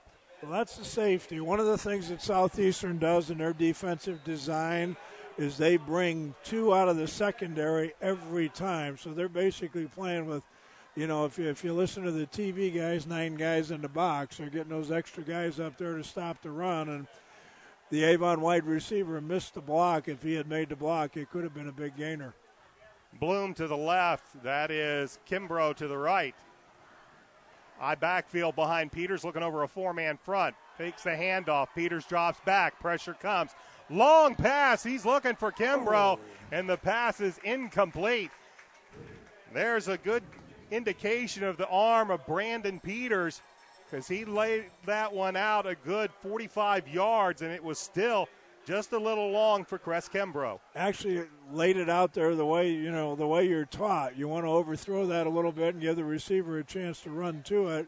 He did have him beat. It was well defended, but it was a good route and a good throw and good protection. And, you just got to throw those out sometimes early just to get a little room underneath for later. 3rd down and 9 for Avon as the ball is on the midfield stripe. Peters in the shotgun. Drops back. He's looking, gets pressure, throws it out, has a man that makes a move and gets inside down to the 44-yard line. That's Matt Moore, the tight end. He's going to be short of the 1st down by about a couple of yards as he moves into Royal territory at the 44-yard line. Yeah, Peters showed great athleticism again. I mean, he almost got sacked. He avoided a tackle, showed some composure, found his receiver, got it out there, and Avon almost got the 1st down, came up just a little short. Big 4th and 3 here at midfield. Coach Mark Bless going to go for it as he will send to the near side Cole Rightly, and that is Sam Bloom to the left. Matt Moore moves tight end over to the right. I backfield. The pitch is to David Griffith. Griffith looks, turns it upfield. He's met at about the 43. Griffith still with some second effort, and we'll see where they spot the football. Royals think they stop him, and Demetrius Kraka made the tackle just shy of the 41-yard line. That's not going to look like it's going to be enough for the first down. I'll tell you what, it's close enough. They're still looking, and they're going to measure. They will bring the chains over from the Avon sideline. Demetrius Kraka met David Griffith. Griffith with a nice little extra effort to pick up an extra yard or two, but the question will be, did he pick up enough for the 1st down for Avon on this opening drive of the 1st half? Orioles trail by 2 touchdowns. They will stretch the chains, and by the length of a football, it will be Hamilton Southeastern ball as they hold, and the Orioles turn it over on downs. Well, a lot of that was David Griffith. I mean, we're sitting up here, and it didn't look like he was even going to be that close. It looked like he was going to be 2 yards short. And really, with kind of a single effort all by himself, he made it close enough that they had to bring out the change the measure. So Avon turned away on their opening drive of the 2nd half. So far for Hamilton Southeastern, they've had 3 drives. They've had 2 touchdowns. They turned it over on downs after a couple of penalties on their last drive. And Tyler Janney brings the offense out for the first drive of the 2nd half, leading 14-0 with 9:37 left to go 2nd half. Here's the ball carrier, Hunter Hardy. He goes over left side, and he will pick up about 6-7 yards on a nice run.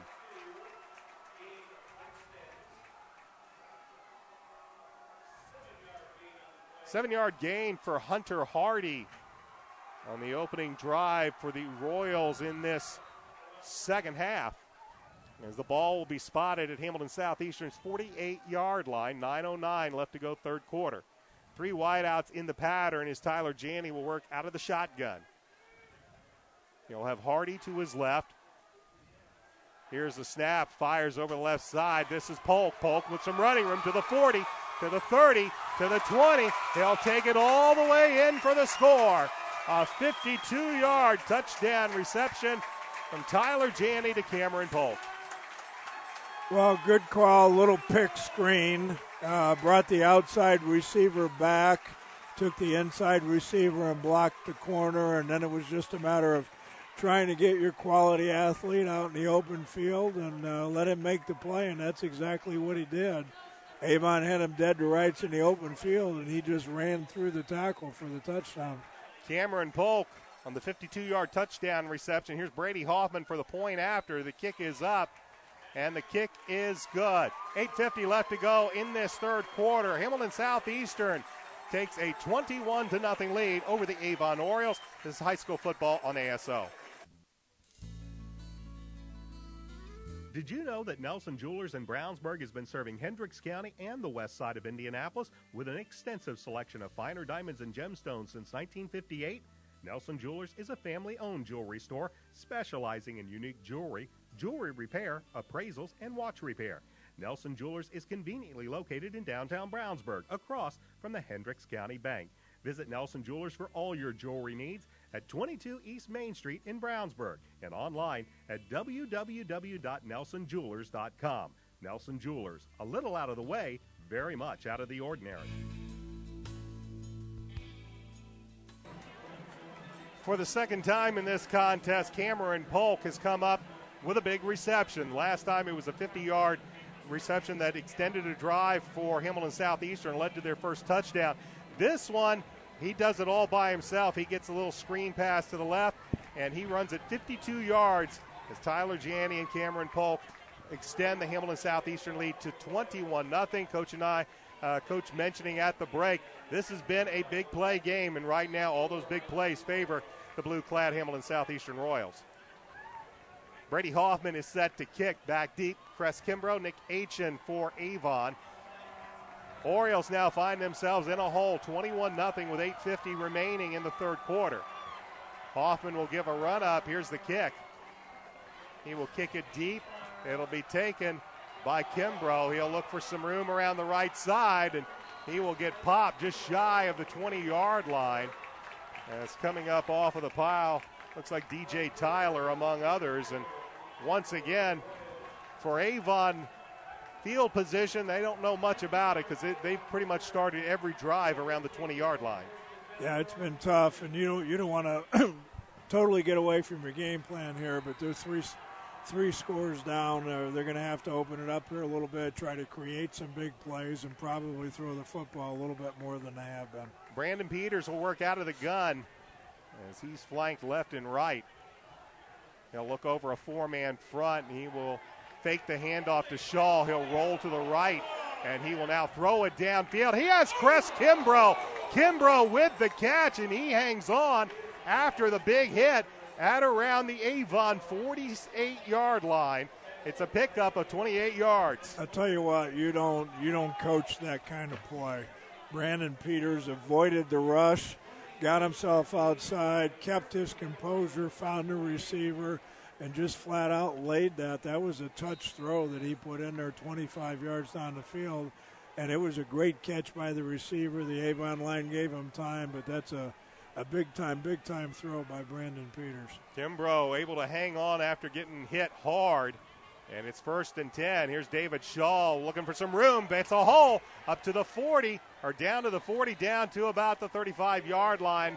It's going to be a pickup of about 14 yards on the play, and another Avon first down. Yeah, off to a good start here. You know, that big play like that, get your confidence up, get your mojo going a little bit, and you know, it's only a couple of plays, but right now you can just watch them breaking the huddle, running up to the line of scrimmage, after the play running back to the huddle. You know, they're playing with a little more motivation, a little more interest right now. Cole Wrightley to the near side, Bloom to the far side. It'll be Hicks and Shaw and the eye behind Peters. Four-man front for Southeastern. Give it to Shaw. He'll go over the right side. He'll pick up a few yards before that Hamilton Southeastern defense comes and meets him. Frank Sergi, among others, in on the tackle for Southeastern, and it's going to be a short gain for Shaw and the Orioles. 7:29 remains in this third quarter. Southeastern leading 21-0. It's a pickup of 2 down to the Hamilton Southeastern 34-yard line. Yeah, and Avon's in a situation where they don't need to score. They need to score a touchdown. You know, they're 3 touchdowns down right now, and, you know, if they don't put something on the board soon, they're going to run out of time. Two wideouts to the near side. Peters works out of the gun, flanked left and right. Takes a snap, takes the handoff to Schall, drops back, fires down the left side. He was looking for Cress Kimbrough, and he was well defended on the play. Christian Pinna and Ben Hogenkamp for Hamilton Southeastern were there. Peters' pass sails out of bounds, and it'll bring up 3rd and long. Yeah, it was well defended. That's called a smash route. You take your inside receiver and run him on a little corner route. It's good against a two-deep coverage and man coverage. That time Hamilton Southeastern defended it pretty well. He really wasn't open. Brandon did a nice job of not forcing the ball, but it was well defended. Sam Bloom will come to the near side. Tywan Johnson to the left of Peters in the gun on this 3rd down and 8. Fakes the handoff. It's a reverse. Here it comes around the near side. Cress Kimbrough, he picks up a block down to the 30, to the 25, to the 20. Makes a cut before he's finally wrangled down by the strong safety, Ben Hogenkamp. But a big play as the Orioles will take it all the way down inside the 20 with a penalty flag at about the 16-yard line. Yeah, good call. Southeastern has spent the whole game running quickly to the football. Their pursuit has been outstanding. Avon came up with a reverse and a big, A blow to the head, a personal foul is going to be called against Avon. The official now he gave the personal foul, and then he kind of did the club to the head. So if this is we'll see where they spot this. When they mark it back 15, it's still, we'll see where they mark this football.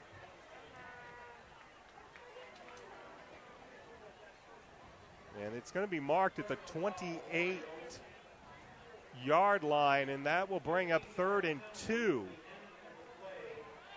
So no first down, no big play. And now Avon looking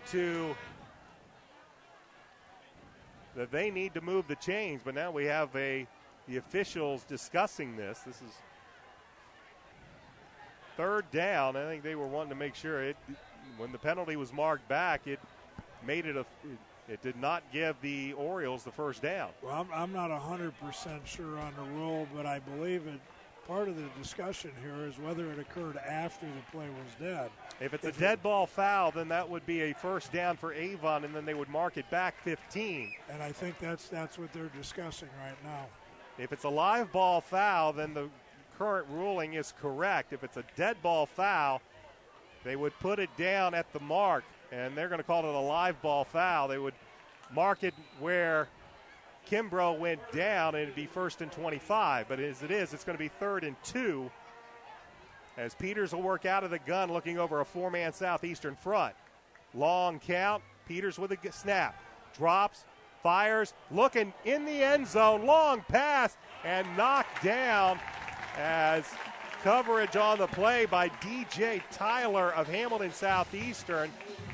I believe that was Sam Bloom in the corner trying to use that big 6'3" frame to go up for the football. Tyler was there as well. No flag on the play, and it will make it 4th down and 2 for Avon. Yeah, it was covered well. The route was run well. The protection was good. The throw was good. The throw was there. It was just a well-defended play. So it'll be 4th and 2 with 6:27 left to go, 3rd quarter, and Southeastern with a 21-0 lead. This time Schall and Shane Dillahay in an offset eye to the left with Peters under center. Here's Schall. He just runs right over the left side and just power football for Avon. They get the first down as Demetrius Crockham from his inside linebacker position ended up making the tackle, but not before the Orioles pick up the first down. Yeah, Avon showed some toughness there. They just lined it up, ran a basic power play. David Schall has been running well here in the 3rd quarter, giving them a little spark, and, even with the penalty, they've kept this drive alive. So 1st and 10 for Avon at the Southeastern 23-yard line. Kimbrough and Bloom will go to the right as, once again, Dillahay and Schall will flank Peters, this time in the gun. Peters waits for the snap. Gets it, fakes the handoff, rolls to the right, pressure comes, fires to the right side, Bloom with the catch, but a penalty flag on the play, and this one might be coming back. Sam Bloom with a nice reception on the far sideline, but another penalty incurred by the Avon Orioles, and this is a hold that'll go against Avon and push him back.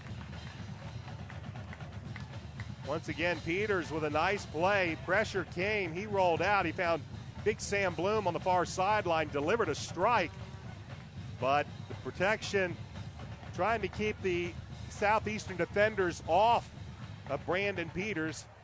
The holding call was made. Yeah, one of the things that's tough, in a situation like this also, when you're down 21 points, they're going to ignore every play action fake. You can't run the football this far into the game when you're down by 3 touchdowns, and, you might do it for protection's sake, but that run fake, for the most part at this point in the game, is gone. Huge penalty that'll back up Avon to the Southeastern 39-yard line. They need to get down to Hamilton Southeastern's 13 to get a first down. First down, 26 yards to go, 5:48 left to go, third quarter. Southeastern has given up a couple of big plays on this drive, but Avon shot themselves in the foot a couple of times. Peters with the snap. Gets pressure, and he will go down. Brought down by the weak side linebacker, Brian Roberts, a 6', 190-pound senior.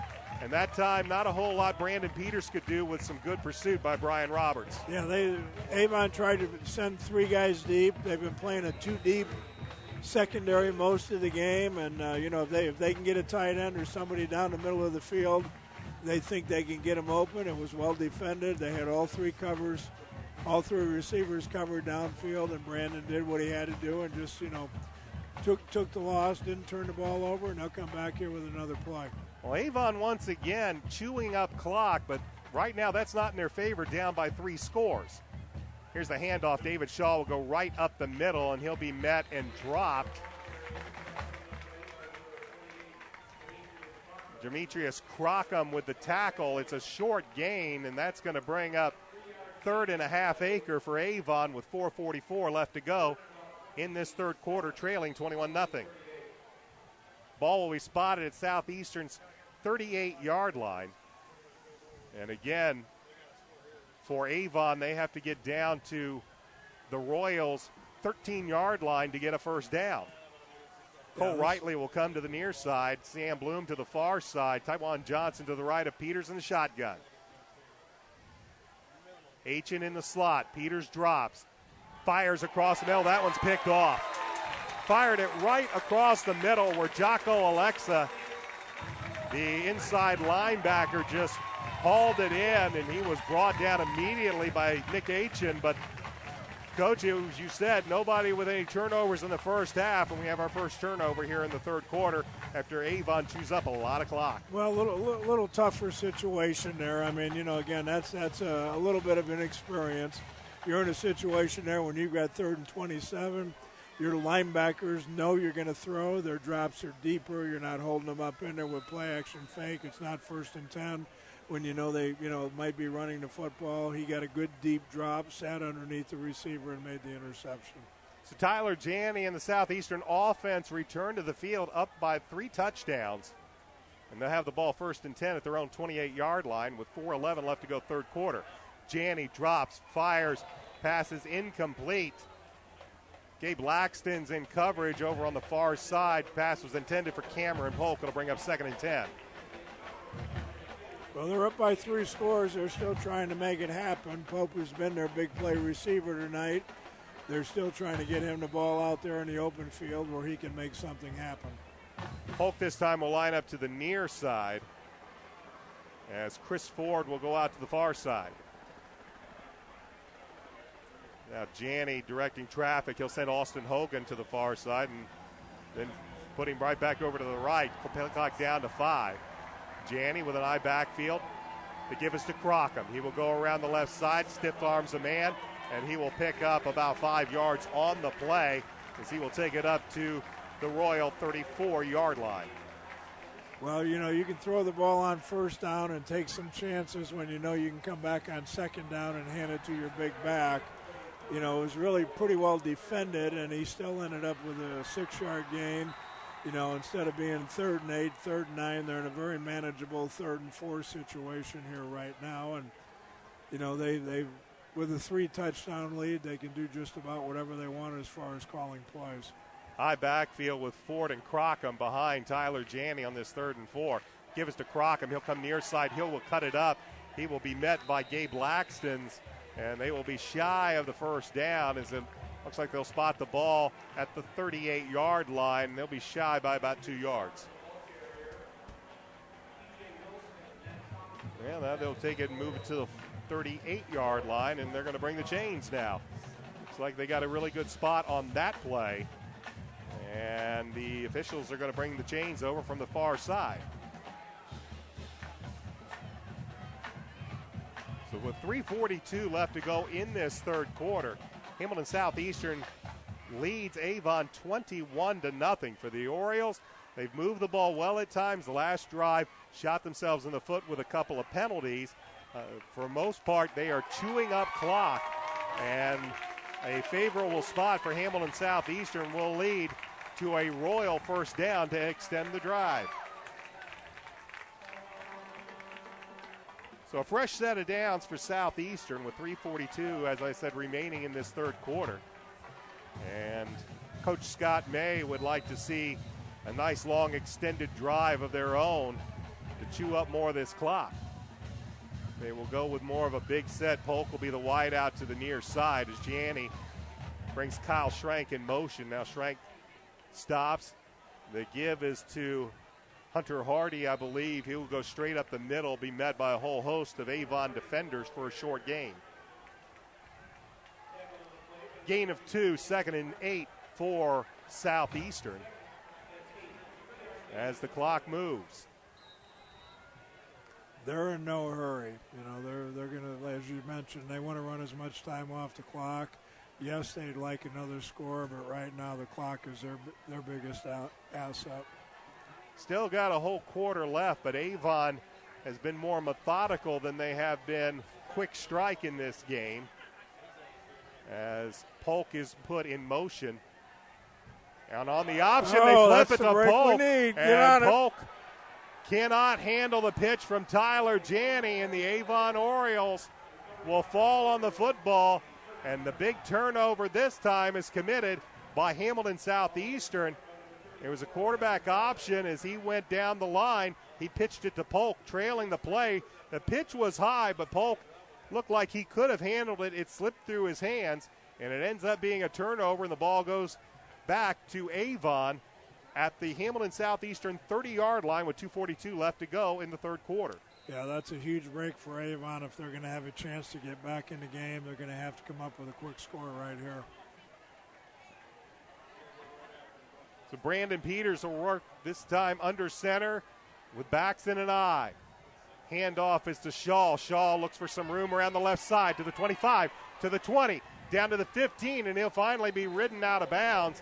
Tackled on the play by Hamilton Southeastern's Ben Hogenkamp, but it's a pickup of about 15, 16 yards on the play and a first down for Avon. Yeah, well blocked play that time. Little counter action, pulled some backside linemen. David Schall has provided a little spark with the running game. He's a big back with a little bit of quickness. He's not that shifty, dancing type of running back. He's going to go north and south and do it with power and hopefully a little quickness and see if we can get the Orioles in the end zone. Kimbrough and Sam Bloom will go out to the far side. Meanwhile, Delahaye and Shaw in an offset eye. Here is Shaw. This time he's going to be stacked up as he was met by Jocko Alexa and a whole host of Royal defenders for little to no gain on that play. Clock under 2 minutes in the 3rd quarter. Southeastern with a 21-0 lead. Along with Coach Dave Shelbourne, I'm Brian Scott. Opening night of the 2013 IHSAA football season. It's a 21-0 Southeastern lead. And for Avon, at times they have moved the ball at will, but as the coach says, the scoreboard has nothing to show for it. 2nd down and 9. High backfield, Delahaye and Shaw. Peters under center, looks over a 4-man front. Here's a quarterback keeper as Peters will look for some room around the left side before he is finally brought down. Christian Pena, I believe, and Colin Miller in on the tackle.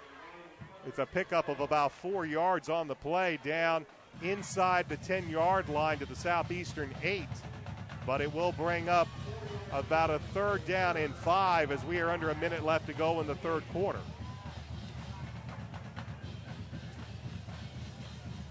Press Kimbrough back into the lineup as the Orioles work on this 3rd down in about 5.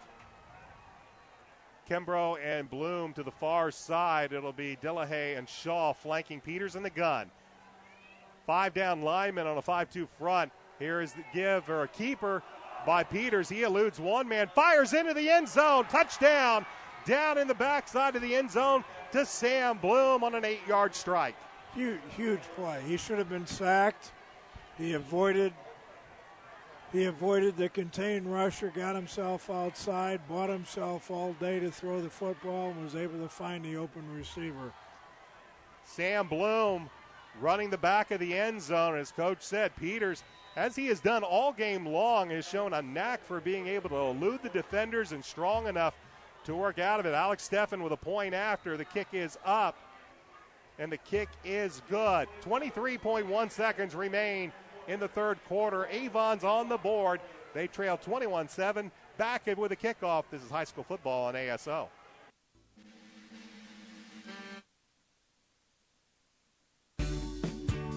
Since 1984, BMO Harris Bank has grown to become one of the largest banks in the Midwest, serving personal, commercial, and affluent customers.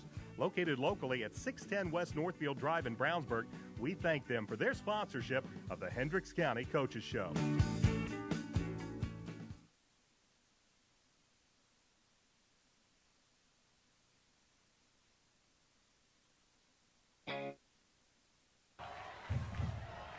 Sam Bloom is on the receiving end of an 8-yard touchdown pass from Brandon Peters. As Peters has looked very good all night long. They make the turnover into points as Hamilton Southeastern's turnover leads to 7 Oriole points. And with 23.1 seconds remaining in this third quarter, we now have a bit more manageable the game if you're an Avon fan. They trail by only 2 touchdowns. Yeah, I want to give some kudos here also to David Schall. He's, played some at running back the second half and provided a little spark. He's broken some tackles. He's run hard.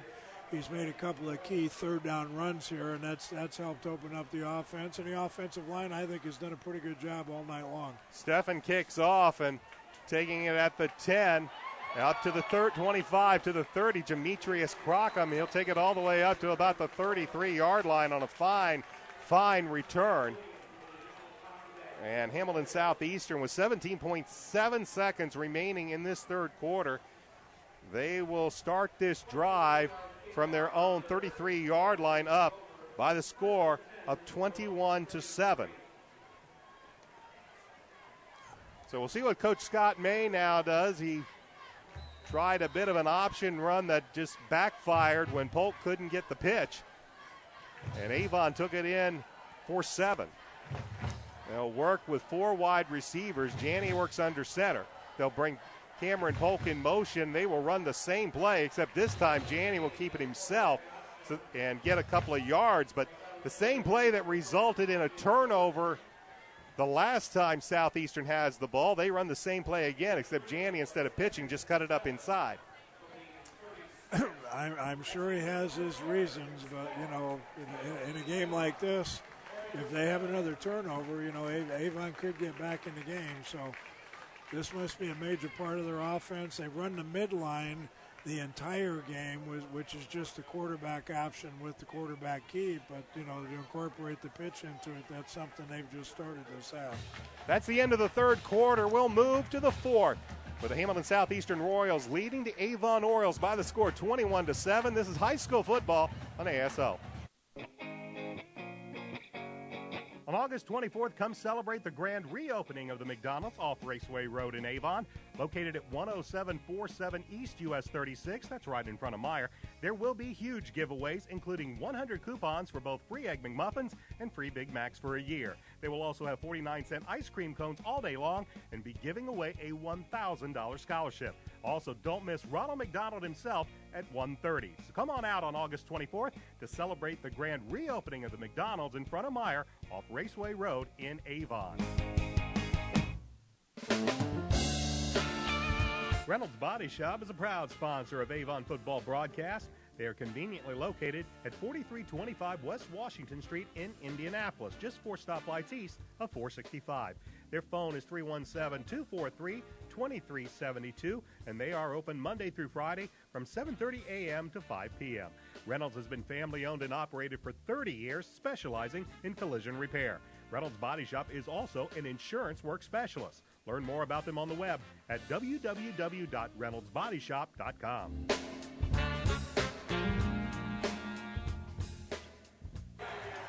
The opening play of the third quarter is a handoff to Demetrius Crockham, and he had nowhere to go as a host of white-shirted Avon defenders drop him for about a 7-yard loss. That'll push the ball all the way back to the Southeastern 28-yard line. That'll bring up third down and about 15 to go. Well, there isn't any doubt that fumble is, turnover has really put a little spark into Avon right now. They're playing with a lot more emotion.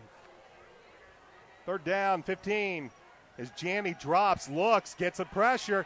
He'll try to run it up the middle, and he will be brought down. Chad Skaggs in there. I believe Isaiah Robinson might have shot the gap and was able to get a hand on Janney's jersey. Janney's able to pick up a couple of yards, but only to his own 30-yard line. That'll set up fourth down. Punt return for a touchdown would sure look good here. If you're an Avon fan, you're looking for that. Cameron Polk is going to do the punting. As head coach Scott May, when he sent me his two deeps, he's got 3 players listed as possible punters. The only previous punt the Southeastern attempted, and now they get it off before the play clock. Here's a low-line drive taken by David Griffith. That is 32. He'll cut it up, and he'll take it to about the 40, and that is where Avon will set up shop. Some of their best field position to start a drive. After starting most of these drives at the 20-yard line, here is Avon starting at their own 40-yard line. Plenty of time left if you're an Avon fan here in this fourth quarter, trailing 21-7, and they'll have the ball at their own 40-yard line to start this drive. Last drive ended in an 8-yard touchdown pass from Brandon Peters to Sam Bloom. Peters will work out of the gun. He'll look over the Southeastern front. Now we'll have a timeout called by Avon. Avon's only got 10 players on the field. So head coach Mark Bless notices that. He calls a timeout. We'll take a timeout as well. 10:24 left to go in this contest. Southeastern leading Avon 21-7. This is high school football on ASO. It's lunchtime, and you need something hot, fast, inexpensive, and most of all, it's gotta taste good. You're thinking of Sweet Treats, located at US 36 and Dan Jones, right behind the CVS Pharmacy. Choose from their lunch menu a Pub House Ale battered fish combo, Philly steak, or the giant tenderloin and fries combo, followed by a wide selection of desserts that includes ice cream and cupcakes. In a hurry, use the drive-thru or call ahead at 272-0100. Sweet Treats at US 36 and Dan Jones in Avon. Along with the coach Dave Shelbourne, I'm Brian Scott. 1st and 10 for the Avon Orioles as they trail by 2 touchdowns with 10:24 left to go in this fourth quarter. They have the ball at their own 41-yard line. Mark it at the 40 as Peters, play action pass, drops back, throws the ball deep downfield looking for Kimbrough. Pass is incomplete. And for Brandon Peters, he stood tall as big Jordan May came rushing in and leveled him, but got the pass off. Still long, but down on the field I believe Crest Kimbrough is still down at about the 13-yard line. Well, we've seen all night long how tough a kid this 6'4", 184-pound sophomore is. He's very athletic, very strong, eluding many defenders, and that time he showed he had some guts as well as he stood in there knowing he was going to take a huge hit and delivered a long pass down that just unfortunately for the Avon fans fell incomplete. Still down on the field, I believe, is Kimbrough. We'll take a quick timeout. 10:16 left to go, fourth quarter. Avon trails 21-7. This is high school football on ASL.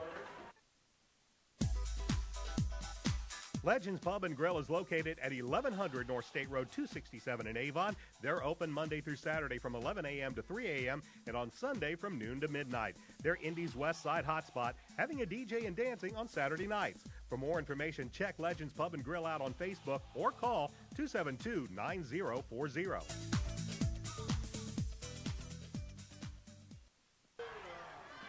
Crest Kimbrough is walking off on his own power, although albeit a bit gingerly, which would be a huge loss for the Orioles. He is definitely one of their big play threats down deep. And he is headed to the sideline. It'll be Nick Aitchen and Cole Wrightley that come out as wideouts to the near side for Avon as a second down and 10 from their own 40-yard line, trailing 21-7. 10:16 remaining in this fourth quarter. Peters in the gun. Looks over a four-man front, gives a handoff. This is David Schall, I believe. And all Schall does is take a whole bunch of blue-clad Hamilton Southeastern defenders with him for a ride, as Schall will take it all the way down to the Southeastern 39-yard line, a pickup of 21 yards.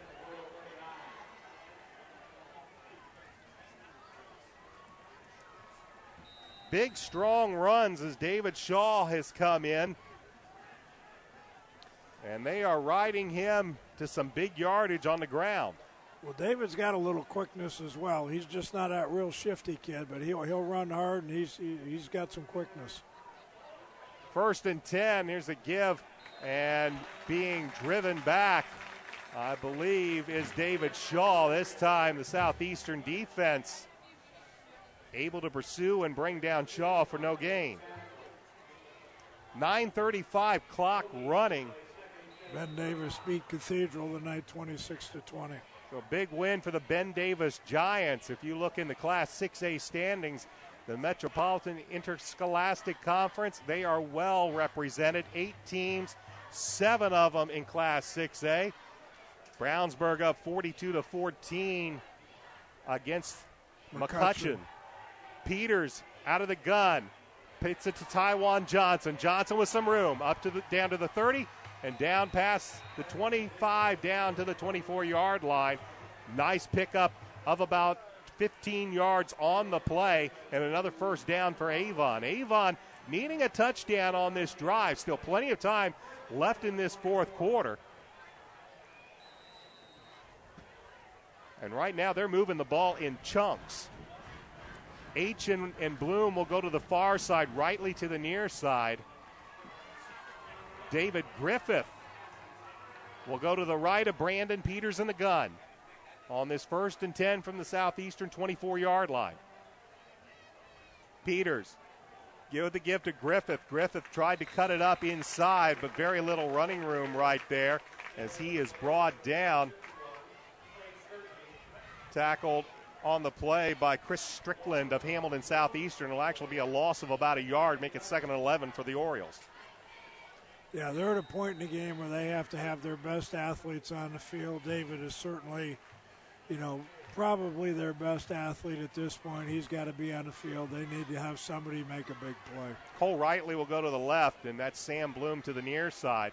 Dillahay and Shaw in the eye behind Peters. 4-man front for the Royals. Clock under 8 minutes. Play action pass as Peters rolls to the near side. Now he'll reverse his field. Defense comes. He'll stick it right up the middle. Penalty flag on the play.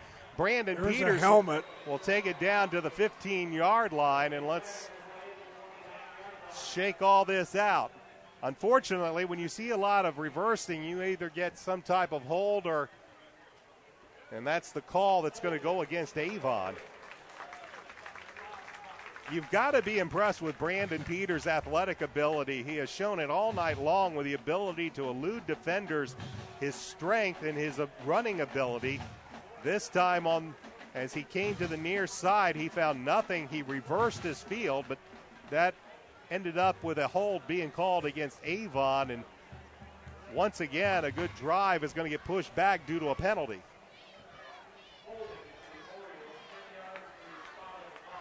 And that'll push it all the way back to Southeastern's 39-yard line. That's going to make it second and 25. Peters out of the gun. Griffith to his right. Looks over a four-man Southeastern front. He will give it to Griffith. Griffith cuts it to the inside where he will pick up about 4 or 5 yards on the play before he is brought down. Tackled by Demetrius Crockham of Southeastern. A pickup of about 5, but it's still going to make it third down and 20. Clock moves 7:17, and field goals won't do you any good at this part of the game, Coach. They need yardage and they need touchdowns. Well, it's getting close to the point where they're going to have to start throwing on every down as well, especially when when you've got third and, I don't know if my math is that good, 20 or so here. Peters will work out of the gun. Tywan Johnson to his right. 3 wide outs and a 3 down front for Southeastern. Nickel package in. Peters fires down the middle, has Sam Bloom. They're going to get a good chunk of this yardage on a pickup of about 14 yards. Sam Bloom took a big hit at around the 24-yard line, but held on to the football. They get a good chunk, but it's still going to bring up fourth down and about 7. Yeah, did a nice job getting open, ran a little seam route there, got inside the defender.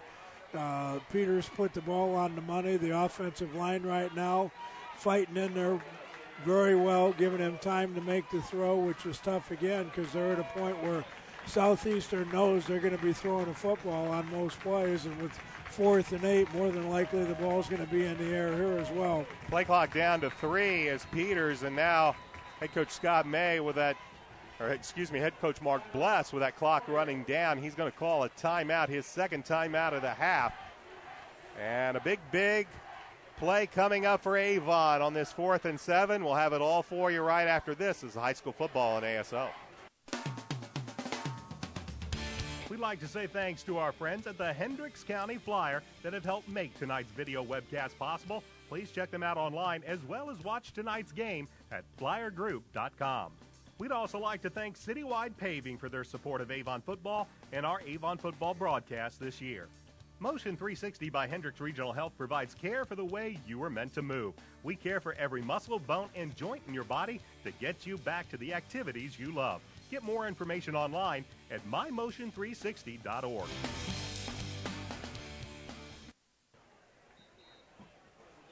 Along with the coach, Dave Shelbourne, I'm Brian Scott. A big 4th down and 7 for the Avon Orioles from the Southeastern 22. Avon trails 21-7 with 6:06 remaining in this 4th quarter. And, Coach, what you calling? Well, you gotta throw the football with Kimbrough out. Bloom is, your primary guy, but they're probably going to be in a 3-wide look. You need to check your matchups here a little bit. Matt Moore is a tight end, is not a bad choice down the middle either. Well, Peters will have Tywan Johnson to his right out of the gun. Long count, takes the snap. Back, good protection now. He'll have to step up, and he's going to step up right into a Hamilton Southeastern defender. It was good protection by the offensive line, but it was better defense down by the Hamilton Southeastern defenders. As finally the pressure gets to Brandon Peters, he's brought down, and it'll be a turnover on downs for the Orioles. Yeah, good defense, good coverage. Again, Coach May's philosophy always has and always will be. I mean, I don't think he cares how many first downs he gives up, how many yards he gives up, what the percentage of the other quarterback is. At this point, they've given up 7 points, and really that 7 points came from their offensive turnover. So, their defense has given up some yards, but they haven't really given up any scores. Tyler Janney will hand the ball off. This is Hunter Hardy, I believe, that'll cut up to the near side before he is brought down. Tackled on the play by Mac Duffin, the 6'4", 255-pound senior defensive tackle. And it will be a pickup of about 5 yards, but big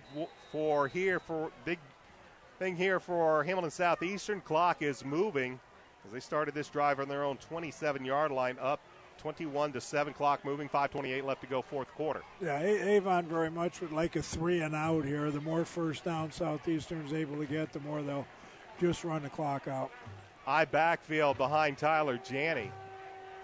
And a four-man front for the Orioles. Here's a run right up the middle. Hunter Hardy once again on a run just straight right up the middle. He is tackled by the outside linebacker Matt Thompson, but not before Hardy gets enough for the Royals' first down. Moves the chains, and the clock will wind with 5:05 left to go in the fourth quarter.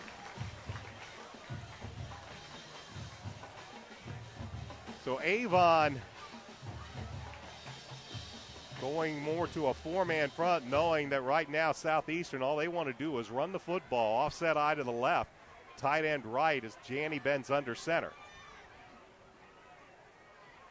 Handoff comes to the near side, and here is Hunter Hardy to the 50, to the 45, and only a saving tackle by David Griffith of Avon prevents Hunter Hardy from taking it all the way.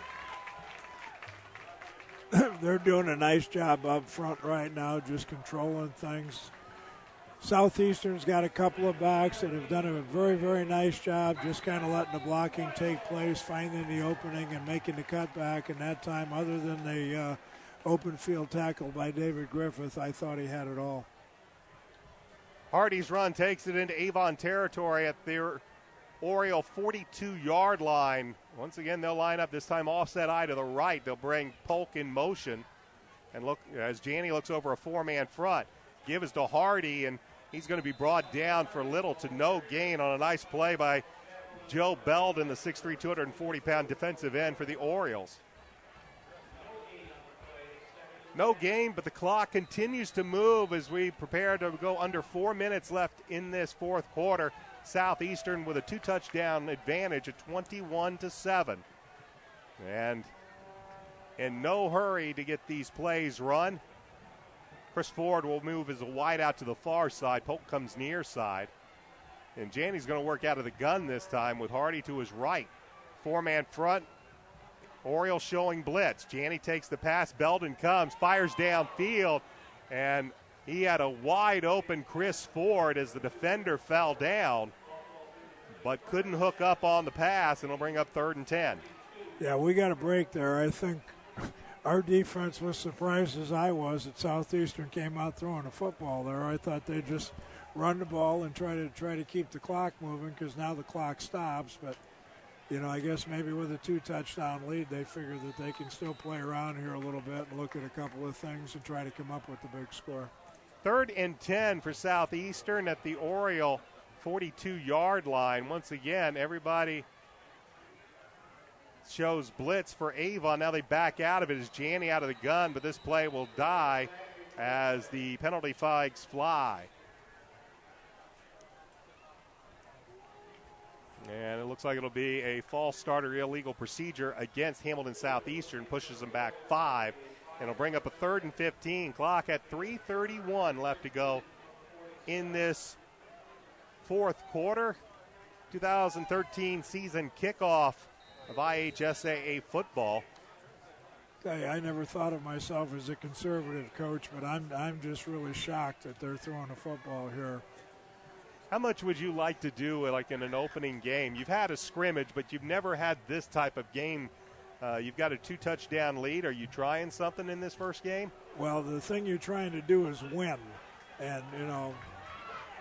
Janney will fire the pass. The pass is complete. They get it to Polk, and Polk will take it the rest of the way. Now, head coach Mark Bless is going to argue that Tyler Janney was beyond the line of scrimmage at the time of the pass. It is a 47-yard touchdown pass from Tyler Janney to Cameron Polk.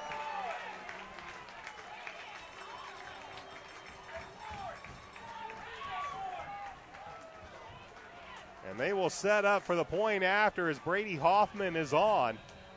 Janney flushed out to the far side, and he was very close to that line of scrimmage. Hoffman's kick is up, and the kick is good. 3:17 left to go in this fourth quarter.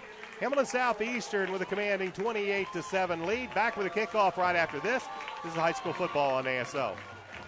If you're a business owner with or without employees, you're probably wondering about your payroll. Is it being prepared correctly? Are the right amount of taxes being taken out? What about child support, workman's comp, auditing, unemployment, Social Security, local taxes, payroll deductions? It can be a bit overwhelming, but we've got the answer for you. The Payroll Department Incorporated will take care of all those payroll headaches and manage any unique deductions that apply to your company. We offer several ways to submit your payroll and provide you with customized timesheets for reporting. The Payroll Department Incorporated, located at 701 North Green Street in Brownsburg.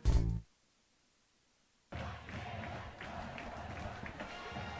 47-yard touchdown strike from Tyler Janney to Cameron Polk, and Hamilton Southeastern finds himself now with a commanding 28-7 lead with 3 minutes and 17 seconds remaining in the fourth quarter. Along with the coach Dave Shelbourne, I'm Brian Scott. Southeastern started that drive with some nice runs, looking to chew up the clock, but then decided to air it out. Janney on a flush out to the far side, very close to the line of scrimmage, but he finds Cameron Polk. Polk makes a nifty move, eludes a defender, and he does the rest himself, and that gives Southeastern the 28-7 lead. Well, they kept their total offense alive. You know, I mentioned I thought maybe they'd sit on it a little bit, but obviously Coach May knows his style and knows his people, and they came up with the big touchdown. You know, I mean, this basically put it away. With the ball, Achen, he makes it up the middle to the 30, to the 35, and he will go down as he is knocked down hard. Tackle made by DJ Tyler, but Nick Achen with a nice return. He runs it past the 35 to the 36-yard line, and that is where Avon will see if they can do something in this final 3 minutes and 11 seconds. They got a touchdown after a Cameron Polk fumble, and they've had some drives. But for the most part, the offense has been unable to put any points on the scoreboard. Brandon Peters will work under center, shotgun, or to I backfield, a quick pitch out to Cress Kimbrough, who we saw leave briefly due to injury on a long pass play down the field, but he is back. Ryan Roberts with the tackle, or pushing out Kimbrough. Kimbrough, a lot of running, but for that he really gained no yardage. Ball remains at the 36-yard line. All right. Clock running, 2:50 left to go in this football game. Bloom and Kimbrough will go to the far side. Nickel package in right now, I believe, for Hamilton Southeastern. Peters in the gun. He will take a low snap. Now he will flush out to the far side. Looks, fires. Finds Sam Bloom at the 47. Bloom eludes one tackle, and he makes it up to the 50-yard line. And again, impressive by Peters, able to throw on the run and running to his left. And I was just about to mention, doing a good job throwing across his body. He's made several good throws just like that one this game. First and 10, the ball at the 50-yard line, 2:22 left to go.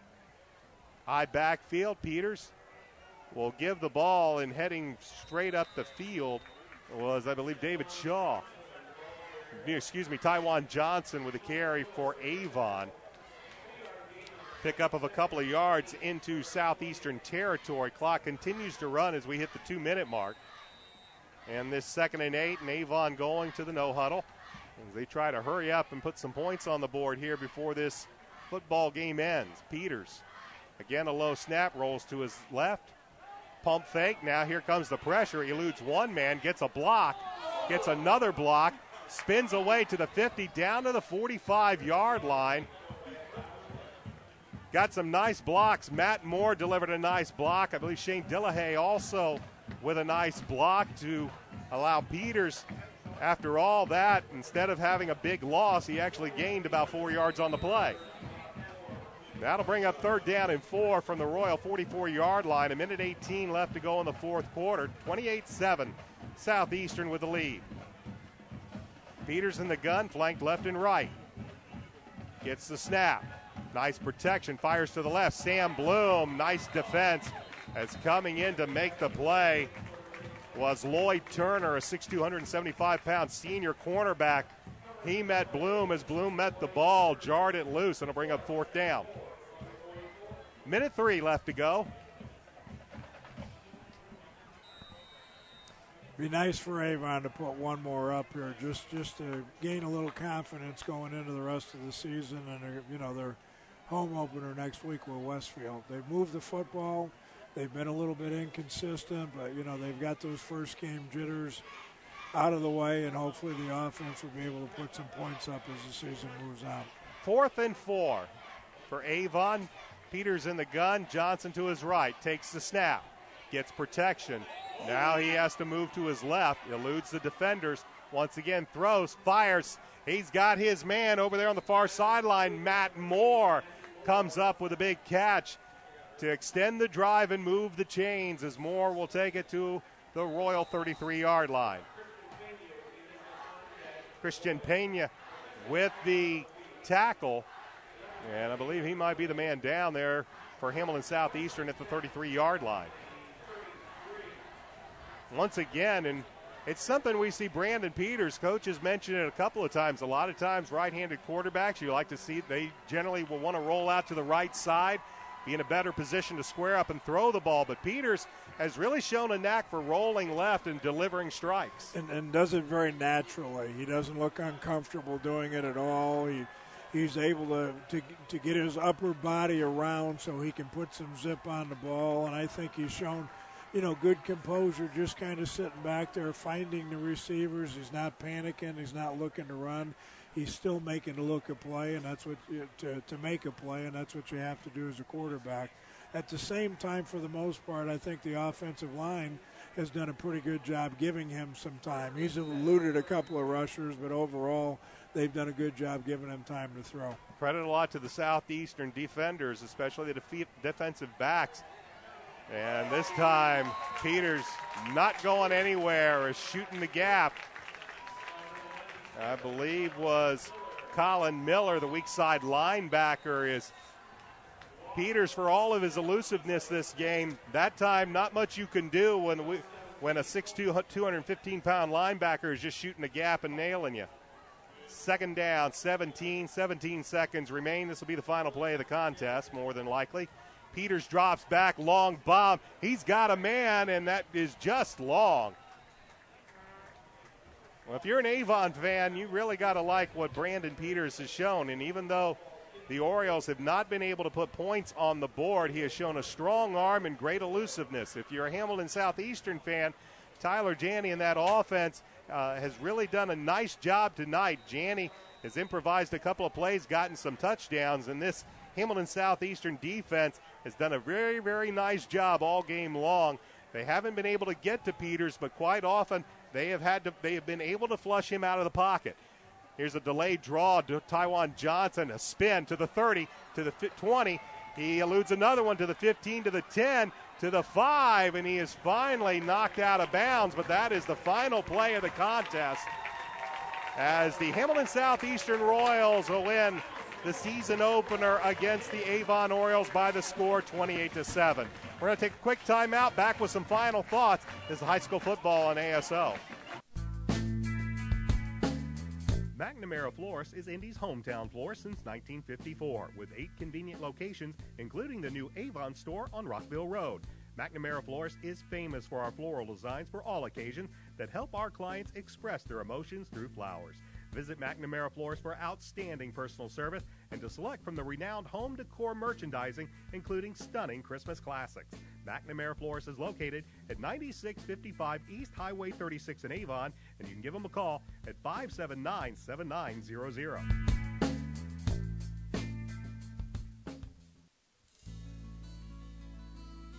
Did you know that Nelson Jewelers in Brownsburg has been serving Hendricks County and the west side of Indianapolis with an extensive selection of finer diamonds and gemstones since 1958? Nelson Jewelers is a family-owned jewelry store specializing in unique jewelry, jewelry repair, appraisals, and watch repair. Nelson Jewelers is conveniently located in downtown Brownsburg, across from the Hendricks County Bank. Visit Nelson Jewelers for all your jewelry needs at 22 East Main Street in Brownsburg and online at www.nelsonjewelers.com. Nelson Jewelers, a little out of the way, very much out of the ordinary. Brian Scott back at Hamilton Southeastern High School, where the Hamilton Southeastern Royals, ranked number 9 in Class 6A, they have knocked off the Avon Orioles by the score of 28-7. Coach Dave Schall with me. This is a game where both offenses, they looked pretty good. They were both able to move the ball very well. For Avon, the problem, couldn't put it in the end zone. They got one touchdown off of a Hamilton Southeastern turnover. For Hamilton Southeastern, fine job by the junior quarterback Tyler Janney. Improvised a couple of touchdown runs. And Demetrius Crockham also had a fine game. Cameron Polk, big plays. And, Coach, when we kind of look at this game, in the end, both teams were able to move the ball, but it came down to big plays, and that's where the Royals shined. Well, you want to come into the opener. I mean, your goal obviously is to win, but there's lots of good things to build on. Coach Bless has been around. He's experienced, and I'm sure that, he's down there. He's got to correct the things, the mistakes that are correctable, but you also build on the things that you did well. I mean, the defense played well, gave up some big plays. If you can eliminate the big plays, you'll be fine. The offense played well at times. We didn't have that. I think the last run on the last play of the game was probably the longest run they had from scrimmage. They're going to have to build on that and pick up the running game a little bit. Brandon Peters in his first start, I think, was outstanding. But, his job is to help and do whatever he needs to do to get his team in the end zone. They made some big plays tonight, but, they weren't able to get it in the end zone. I think the other thing is you have to be realistic. Hamilton Southeastern is ranked in the top 10 for a reason. They're a quality football team. They're going to continue to win games. They're competing for the conference championship every year. Avon is a team that has some growth. They came in with some inexperienced players. The defense was their strength, and they made some plays. They have to eliminate the big plays. And offensively, I thought the offensive line played well most of the game. The running game needs to pick up a little bit. And, again, Brandon Peters showed enough spark that, you can tell he's going to be a big play player, and they're going to have to take advantage of his ability and try to balance up the offense a little bit. And you move on from here. Nobody likes to start with a loss. You put it behind you, you get yourself ready for next week, and you start to build your winning streak. As we mentioned, for Hamilton Southeastern, Tyler Janney with a fine game, 2 touchdown runs, a touchdown pass to go along with it. Demetrius Crockham missed all last season, but he came back. He played well on both sides of the ball. We saw him running the ball very well. He also played very good from his inside linebacker position. For Hamilton Southeastern 1-0, they will move on to face Fishers, the game that many here at Hamilton Southeastern, boy, they are surely looking forward to. They had a good run going last season, only to be dismantled by the Tigers in the sectional semifinals. They moved to 1-0. For Avon, they fall to 0-1. They had some good they played very well. David Schall, he was a very big part of this second half, especially when we watched Avon move the ball. Brandon Peters definitely shows promise. They'll try to bounce back from this game next week when they will have their home opener against Westfield. Want to remind everybody that Audio Sports Online is your home for Avon Oriole and Hamilton Southeastern football all season long. Again, we'll have both games next week. Coach and I will be at Avon for the home opener against Westfield. Believe we're going to see Jay Baker. He'll have the call next week for Hamilton Southeastern at the Fishers Tigers. Quick recap of tonight's game. It was the Hamilton Southeastern Royals that took the opening kickoff. They marched on a 9-play, 85-yard drive in 4 minutes and 3 seconds. It culminated in an 11-yard Tyler Janney score off of a 3rd and about goal from the 11. Big part of that drive, 50-yard reception by Cameron Polk. Hamilton Southeastern led midway through the first quarter by the score of 7-0. Avon took the ball on their opening drive of the season, and they had a long, very sustained drive, 11 plays. It chewed up over 5 minutes of clock, but in the end, Alex Steffen's 20-yard field goal was no good, and the Royals continued with their 7-0 lead. Very next possession for Hamilton Southeastern, they took it down the field on an 8-play, 80-yard drive that took up 3 minutes and 5 seconds. It culminated in a Tyler Janney 18-yard touchdown run, and early in the second quarter, Hamilton Southeastern had themselves a 14-0 lead. That's the way it stayed through the first half. Hamilton Southeastern had a chance to score late in that first half. In the end, they had a couple of penalties, and what was going to be a 37-yard field goal ended up a turnover on downs, and we went into the half with Southeastern up by the score of 14-0. Avon had the ball to begin the third quarter, but really couldn't do a whole lot with it. They turned the ball over on downs, and that gave the ball back to Hamilton Southeastern. But that's when we had the big play here as Tyler Janney hit on a 52-yard touchdown pass to Cameron Polk. It was a quick strike, 2 plays, 68 yards in only 53 seconds, and Hamilton Southeastern early in the third quarter had a 21-0 lead. That's the way the game would stay until late in the third quarter.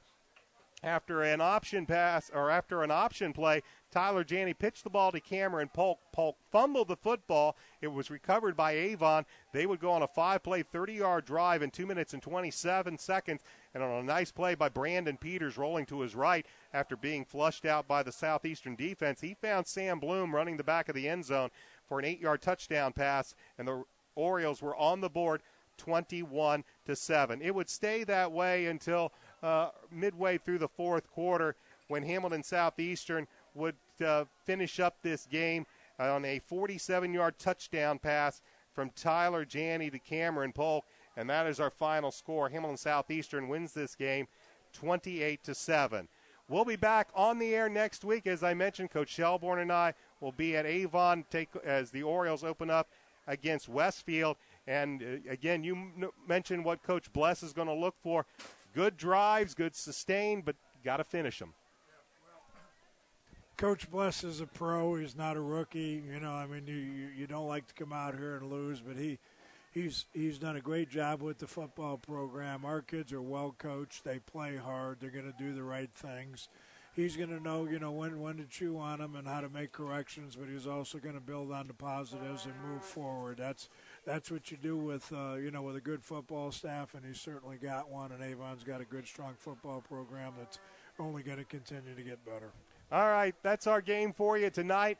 Hamilton Southeastern defeats the Avon Orioles by the score of 28-7. Along with the coach, Dave Shelbourne, my name's Brian Scott. We want to thank you for joining us for high school football on ASO. We'll see you next time on audiosportsonline.com.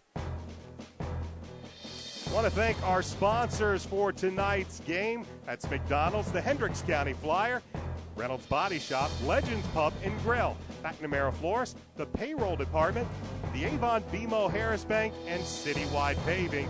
Thanks for watching high school football on audiosportsonline.com.